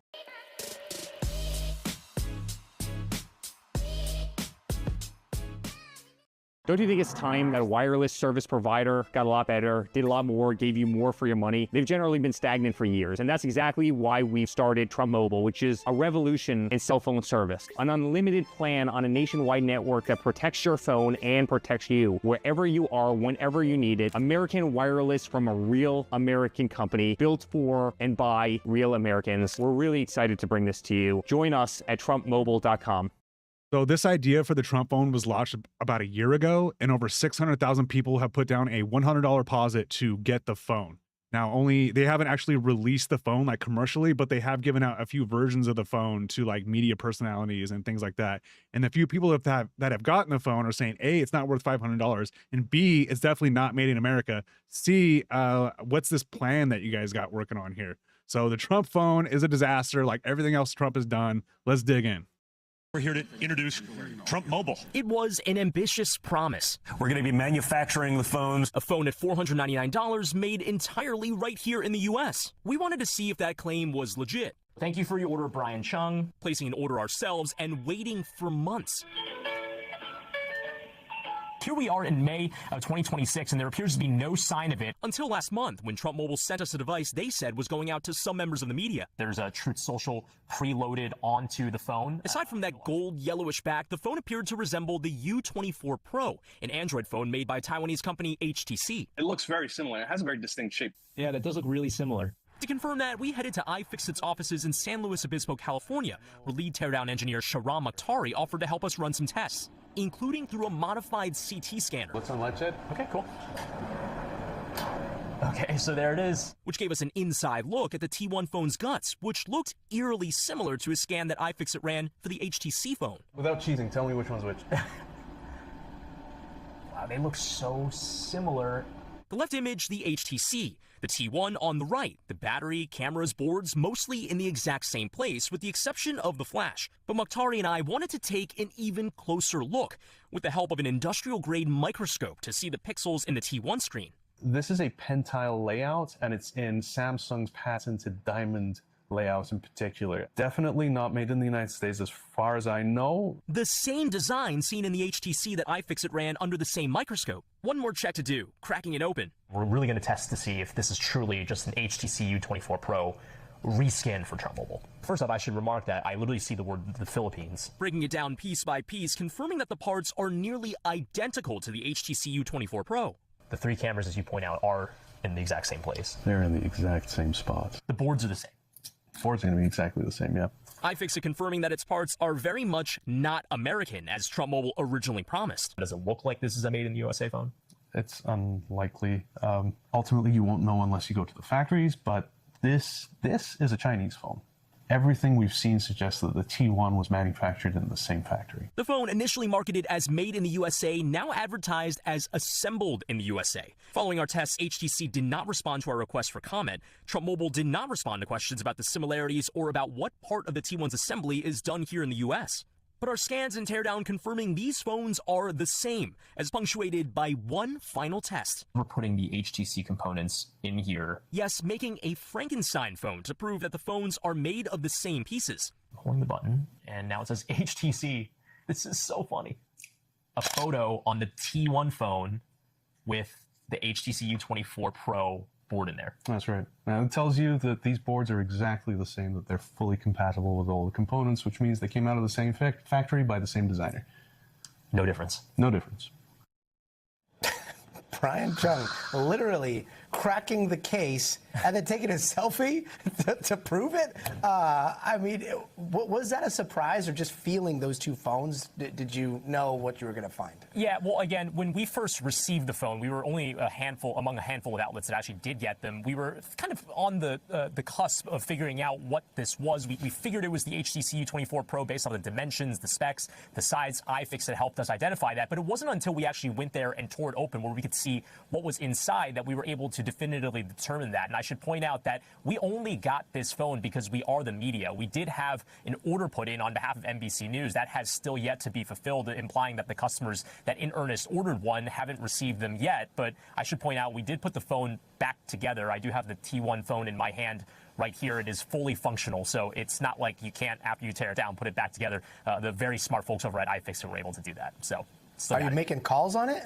I could call you right now. Can I text you? Yeah, what's your number, Gotti? Let me shoot you a text from my T1. Here, hold on. I'm gonna sneak text you here. I'm not gonna put my number out. Actually, why don't you put your Trump number out there? Yeah, and then I'll call you. I'll consider it. We'll get a full screen up there of the number. Yeah. Meanwhile, the big question that I have is how many of these are they actually gonna sell? Do we know what sales have been like? Yeah, Trump Mobile did not respond to our questions about how many orders were placed, but I should point out, interestingly, a YouTuber pointed out that there was a serious security vulnerability on the website, which I was able to confirm through a source. That was actually a serious situation where about tens of thousands of account numbers were leaked. Again, I can't say if that's the exact number of how many orders there were, and it does seem like, according to the sources that I spoke with, that security issue has been patched, but that just adds salt to the wound of people that were trying to order one of these that they may have potentially had their data compromised as well. That's a whole different story that we should check back with you on. Brian Chung, I mean, incredible reporting all around. The big board, now this story, that epic picture. Oh, yeah. but, I mean, the photo quality is pretty good, no matter where it's from. Brian Chung, thank you so very much. We thank you for watching. Okay. So I was thinking about what I was going to say about this whole thing. And in the end there, to find out that there was a security breach on the website that leaked the people who bought the phone's accounts that is icing on the cake.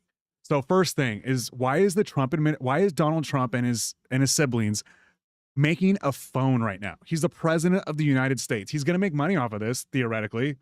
Like, how is this not a conflict of interest? And is the president really allowed to be selling shit when they're in the office? I'm pretty sure they can't.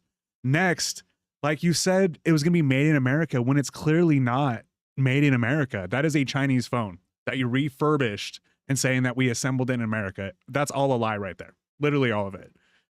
Lastly, like, dude, over 600,000 people apparently put a deposit down for this phone. Only a handful have gotten this phone. So just the rollout and everything was just totally ridiculous and not done correctly. But like a gold phone that says Trump on it, it says Trump on the home screen. It's got Truth Social on it. Like, what is the appeal here? I don't understand why you would want this phone. And if you saw the commercial for this phone and thought, holy shit, I got to get that phone, you're a dumb person. Straight up, you're a dumb person. No reasonable person would look at that phone, look at that commercial and be like, dude, that's something that I have to have. That's just, the cult of Trump is strong. And if he could sell gold phones that are 2 years old and garbage, you're in a cult, dude. It's the Trump cult. This shit can't end soon enough. So if we get any updates on the Trump phone, which I'm assuming we're probably not going to, I'll be sure to bring it to you guys here.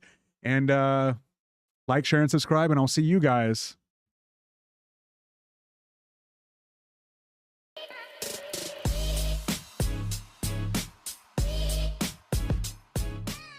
You're like a professional political candidate who loses, Dan. You just lose. You have no idea why I moved to Florida. I know you moved here and you wanted to run for. Oh, Dan, why are you yelling now? Go fuck yourself. Oh, Dan, is that like an offer or something? Is that an offer? Motherfucker, you shut your mouth. Fucking coward. Hey, Dan, do me a favor. I'll handle the questions and you handle the answers. Just calm down. Oh, Dan, you really sound like you need some help. I think you need some help. Fuck yourself. Okay. You hear me? Do you realize you sound like you need medication? You don't know why. And let me tell You sound like you need medication, Dan. Maybe you need some professional help? You have no idea. Shut the fuck up. I think you need professional help. I think you need professional help. Yourself. You don't know why I'm in Florida. Because I know you're in Florida running a race and that you're losing in it by your attitude because you're swearing and acting out. Fuck you. In 2016, then congressional candidate Dan Bongino calls into the Naples Daily News and as he's running for Congress in Florida, and he doesn't even live in the district. And he crashes out in such an epic way. You guys got to take a minute and listen to this. Okay, before we start this, let's take a minute to admire Dan Bongino's hair here. Like, he has one of the ugliest balding processes of any human I've ever seen. Like, look at that full head of hair. What a young man we have going there. Okay, all right, let's go.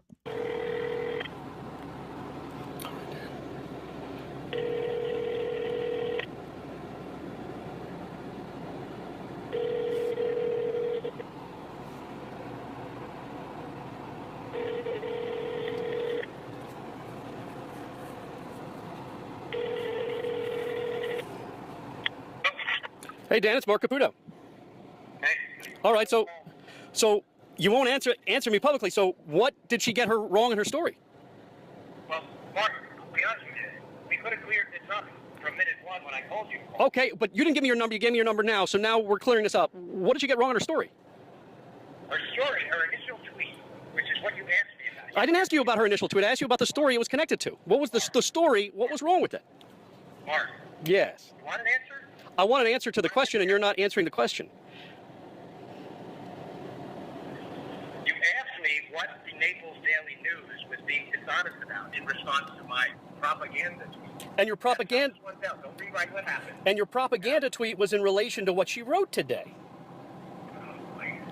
Was it not? Was it connected to it? I'm not trying to be slick, Dan. Okay, so today's story, what was wrong in today's story? I said the story seemed pretty cut and dry or simple. What was wrong in it?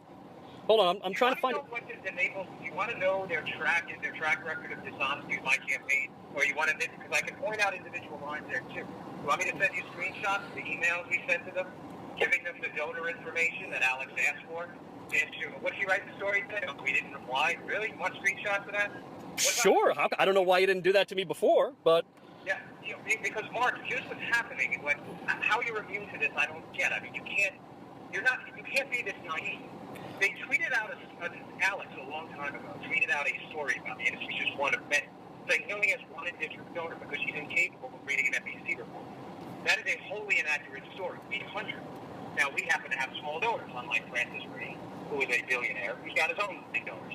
Our small Love billionaires, Dan. Come on, bro. donors donate small amounts. Some, because they don't want people to know who they are. We know who they are. So you're not giving so you're not giving the Naples Daily News the names? Wait. You need to time out and listen to what I'm telling you. But you need to answer the question, Dan, and I don't think you're doing it. So for instance, here's what just so you know, just to clear this up, I said, hey, where's the propaganda here?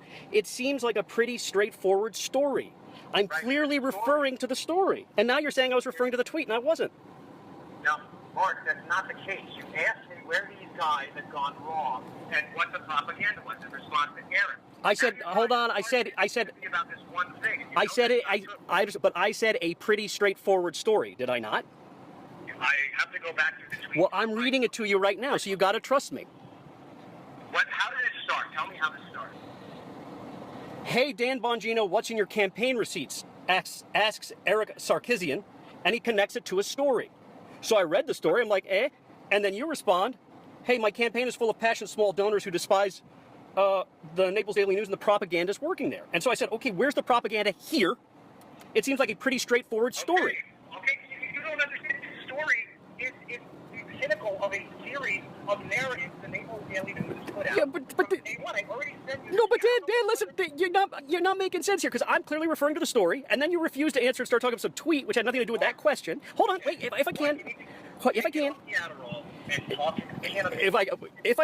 you can't understand because you're not listening. So. No, I assure you, I hear exactly, and I know what you're trying to do. I'm trying to get you to answer a question which you refuse to do. What's the question? What's the question? Where's the propaganda here? It seems like a pretty straightforward story. Hold on, you didn't even let me finish. You asked me the question. I know you're angry, Dan. I understand that. No, Mark, I'm not angry. Yes, you are. That's why you blocked me.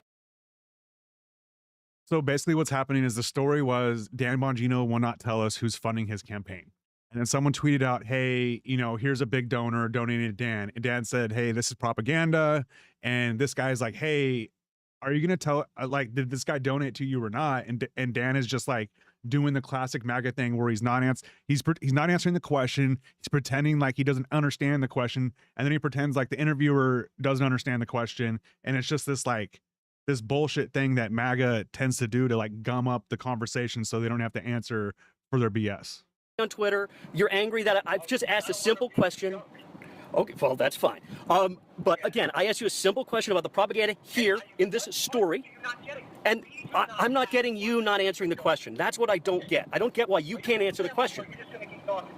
Because you're just nonstop. It's like verbal diarrhea. They call this a word salad in graduate school. You're studying psychopathology. Okay, well, slow down and listen, and maybe you'll get the answer. No, do me a favor. Answer my question first, and then you can continue with your slurs and insults. So where in the story is there propaganda? Let me ask the question. I'll handle the questions, and you handle the answers, okay? Because that's what this is about. Why are you yelling, Dan? Don't get so angry. Oh, now you're swearing. Good Lord. So again, I'll handle the questions. Can you guys imagine if a Democratic nominee like called the interviewer a piece of shit? Like we would have Democrats in the Senate being like, oh, I don't know if we could. We would have CNN be like, I don't know if we could trust this guy. Like this guy ended up being an assistant director in the FBI. Oh wow, what a little bitch. Handle the questions and you handle the answers. Okay, you're still not answering the question. We've been on the phone now. Okay, are you gonna interrupt me? Answer your question. Where's the propaganda here in this story? It seems pretty straightforward. Surely he's gonna answer this time.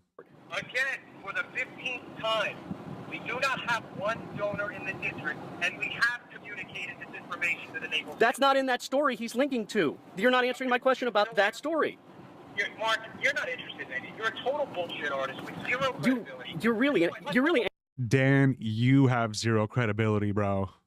After talking about the Epstein files for 10 years on your podcast and then getting the job in the FBI and doing nothing and then quitting after a year, bro, you have zero credibility. Angry and you're swearing, Dan. You shouldn't get so angry. Why don't you just answer the question and be honest about things? You don't like the answer. Because you're not answering my question. You're inventing a different question. You don't see, here's the problem. You're a hack. The problem is you're screaming, you're swearing, and you're throwing around these terms. That's the problem. And now that you've been called into hackery, you're embarrassed.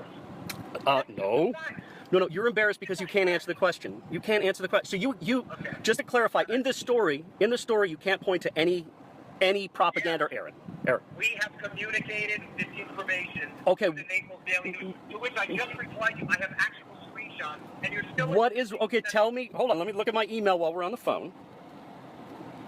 Okay, you claim you just replied to me, but I don't have this email. So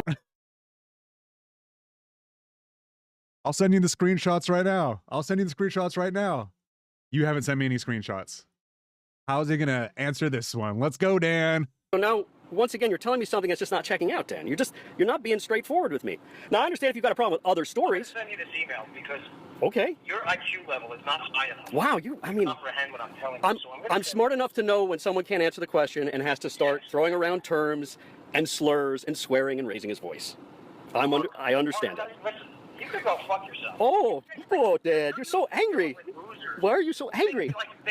Let me tell you something. My entire following. What an epic crash out for a congressional candidate. You know what, interviewer? You can go fuck yourself. Okay, dude. You're definitely going to win after that, bud. It's been developed. Beating on people like you who tried bullshit like this with me. You're really, I mean, you're really. You're not hurting me. There's nothing you're gonna write. Well, it sounds like I'm hurting you because you're yelling and you're swearing at me, Dan. Okay, listen. Okay, so you're a loser. You write for a loser paper. Nobody cares. You lied about me. You got. What lie did I say about you?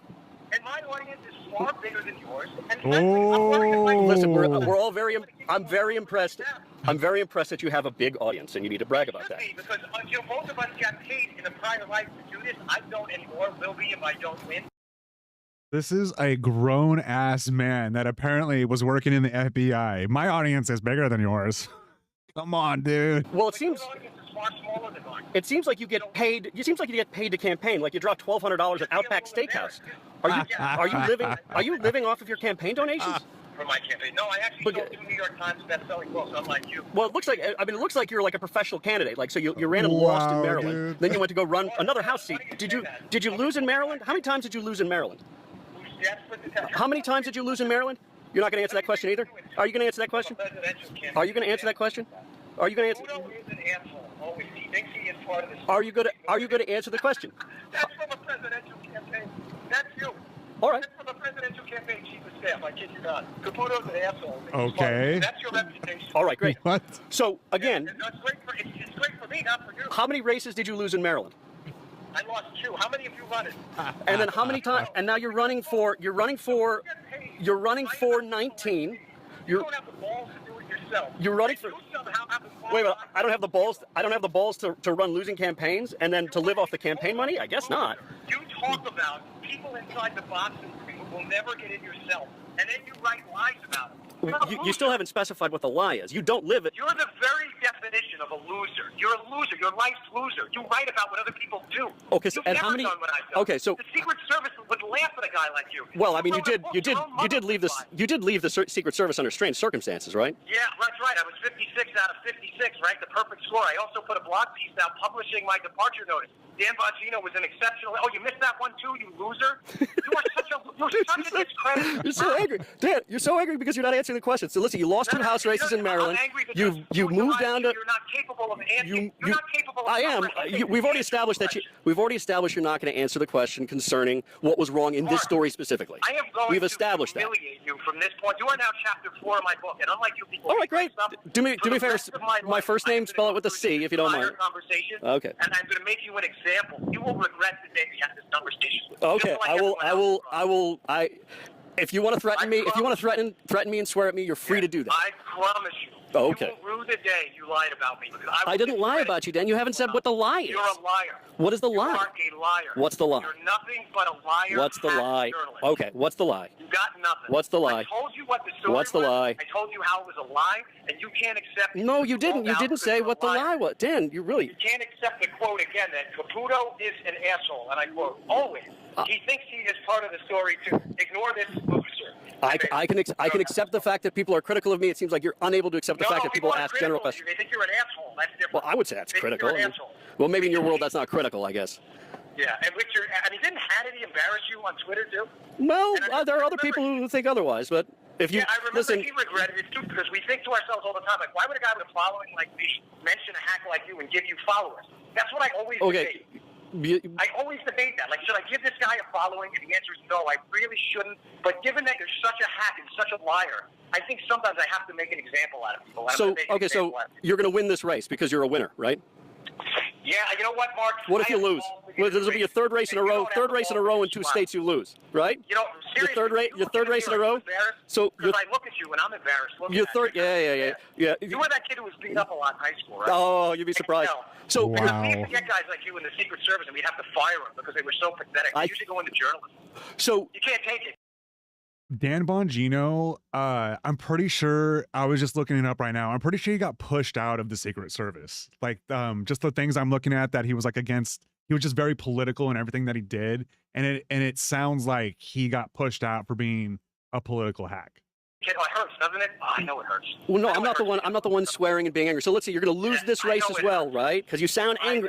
You sound so angry about it. I get it. I feel your pain, man. All right. I know. One of these days you'll get a real job, and people may read your stuff. I understand. So if you lose this race, it'll be your third race in a row you lost, right? But it'll be the 5th race you examined running in, correct? Oh, wait, hold on. Hold on. I'm sorry. What's he doing? I'm sorry, I hit the mute button by mistake. I'm sorry, go ahead, say that again. Yeah, you're such a character, brother. Okay, so if you lose this race, but... To run yourself. All you do is write about people. Cojones. Boy, you know, let's see, cojones, shit, fuck. I mean, do you normally swear at people like this just when they ask you simple questions? Just so you know, I don't give you consent. Okay, let me repeat that so I can sue your ass when you do that. Okay, so you're threatening me again. I understand. You're still acting out. No, because you're an idiot. You don't understand the legal rules. All right, you have to ask someone to record them. You don't. But you're not smart enough because, again, you have an IQ issue. So I please record that and publish it so I can sue you because I don't give you. No, I told you. No, I told you I was recording in writing. Oh, you please do. Nobody reads your stuff anyway. Literally on Twitter, dude. And it was called Twitter back then. He literally had it on writing on Twitter. Call me. I'm going to record it. And he called him anyway. Anyway, why would I be on the phone with you? And now he's complaining about it. Actually caring. All right, good. So, seriously, you think you're going to hurt my campaign? No, I don't think I'm going to hurt your campaign because it sounds like you're losing, Dan. It sounds like you're hurting your own campaign. No, Mark, my life doesn't revolve around politics. That's why you've run for 3 offices in a row, Dan. It sounds like they do. I have an actual life and a job. I'm not a loser like you. So why are you running for an office in a city you don't live in a county you don't live in district you don't live in, or you're not a registered voter in? You don't own property there. That's against the. Can you quote me that rule? Where you have to do that? Oh, you can't. Again, because you're not smart enough. Okay, so you don't actually have. Politics, right? You're not a registered voter in the district. Right? You're not a registered voter in the district. You're right about politics. Are you a registered voter in the district? You don't know the no. You're not. You're not a registered voter in the district. So let's say you move down to Florida after losing 2 campaigns in Maryland. You say you're going to stay in Maryland and fight. You tuck tail, run away to Florida. You go look to run in District 18. You see you're not going to be able to win there. You try to run in District 19. You're losing there. You're like a professional political candidate who loses, Dan. You just lose. You have no idea why I moved to Florida. I know you moved here and you wanted to run for. Oh, Dad, why are you yelling now? Go fuck yourself. Oh, Dad. Is that like an offer or something? Is that an offer? Motherfucker. You shut your mouth. Fucking coward. Hey, Dad, do me a favor. I'll handle the questions and you handle the answers. Just calm down. Oh, damn. You really sound like you need some help. I think you need some help. Fuck yourself. Okay. You hear me? Do you realize you sound like you need medication? You don't know why. And let me tell you. You sound like you need medication, Dan. Do you need? Maybe you need some professional help. You have no idea. Shut the fuck up. I think you need professional help.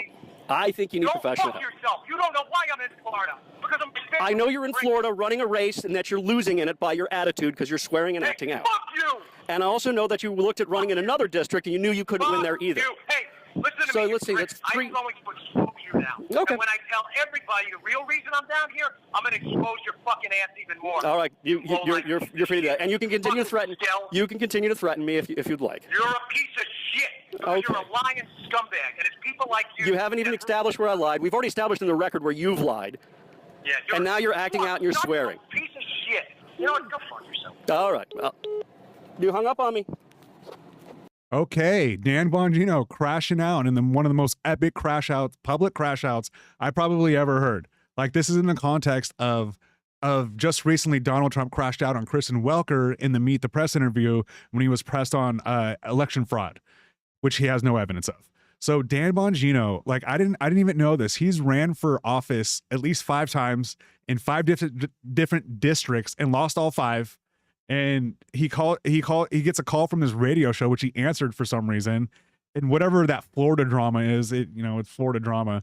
Like that, I've never seen a political candidate get bagged on the way Mark Caputo was putting down Dan Bongino. Like, dude, you've lost 5 races already and you're running again and you're gonna lose again, bro. What the hell are you doing, man?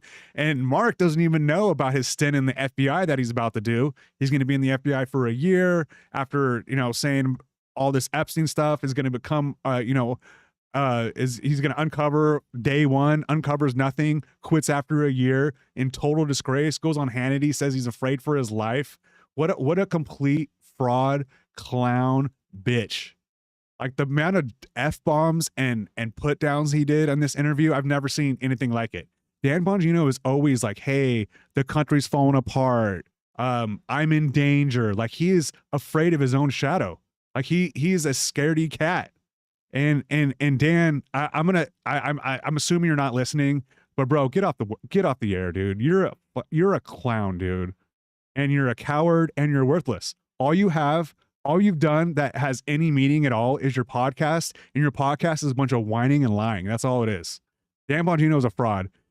Unfortunately, this isn't the end we're going to hear of Dan Bongino. I can assure you he was going to come out in the next few months, go on Hannity, and have a bunch of conspiracy theories that he's going to spout out with zero evidence like he always does. That's his brand. Conspiracy theories with zero evidence, Dan Bongino.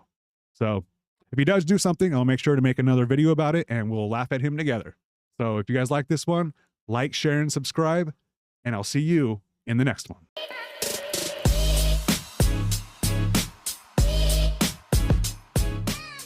Up next, we have an interview between Chris Cuomo and the U.S. District Attorney for Central California, Bill Essayli. So if the federal government's going to do an investigation into California voter fraud, it's going to be done by this guy. Let's check this out.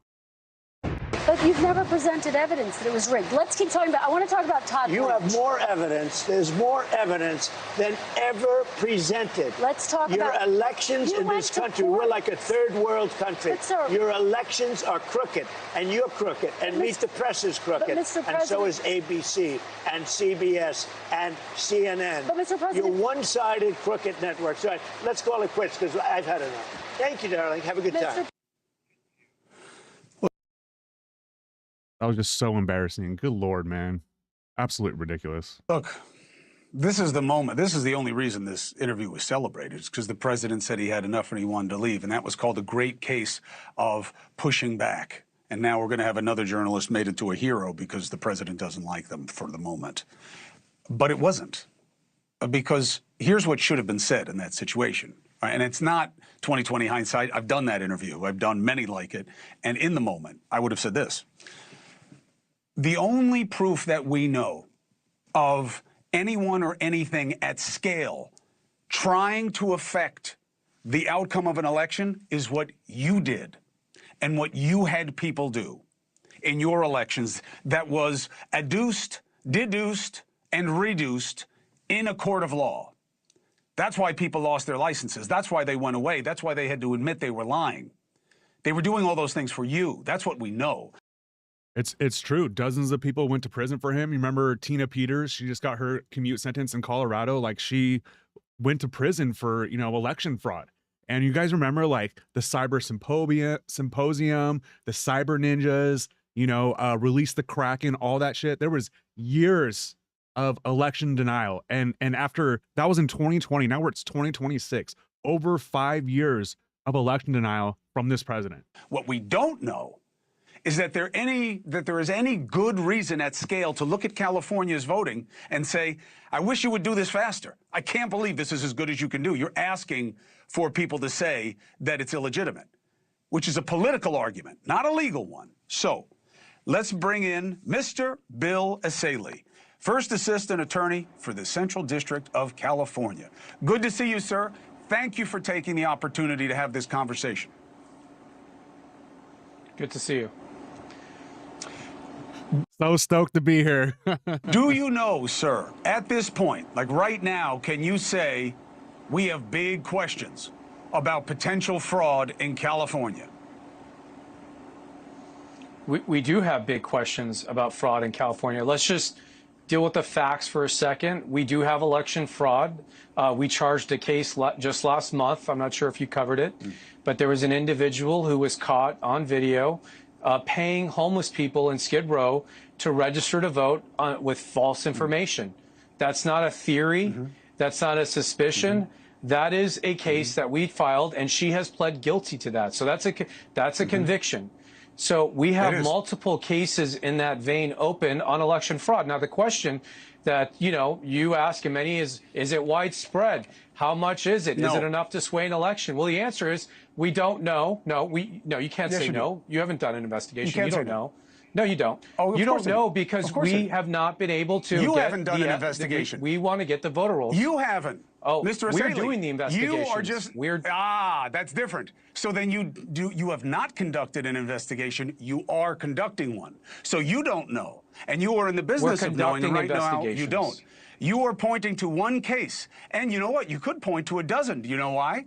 Because those are all the cases you've made in the last decade. A dozen. individual Chris, cases. I None did at not scale. say. Half, I did not say half were that found we to be have lacking. found wide-scale fraud. There's two different things going on here. You're saying for sure you know. Hold on a second. You're saying for sure you know there isn't. I'm saying we don't know because we haven't been able to look at all the evidence at scale. Yeah, but no. Why is that? Let's That's, talk about the voting system in California. Mr. Asali, if you were in a court of law right now, and I don't need your opinion on the system because you're not a voting system expert, you're a prosecutor. That's why I have you here. If we were in a court of law and you said, Judge, I was in the legislature. I was in the legislature on the election committee. I know a little bit about California's voting system. Yes. So wait a minute. You want me to take somebody's experience in a state legislature for how long? I was there. I was in the legislature for 3 years. I've been involved in election integrity long before. So you were involved in the state legislature in California for election integrity. So you're the reason why the California elections are the way they are, or what does that claim have to do with anything? That as an attorney, and we could talk about. I've hold on a covered second. elections we for could 30 talk years, about, Mr. Asali. 30 years. You know how many cases of widespread fraud I've covered? One, and it was the Trump administration. Damn, that's brutal, dude. That's brutal. Cuomo was he's laying it on here. I'm really appreciating this conversation right now. All right.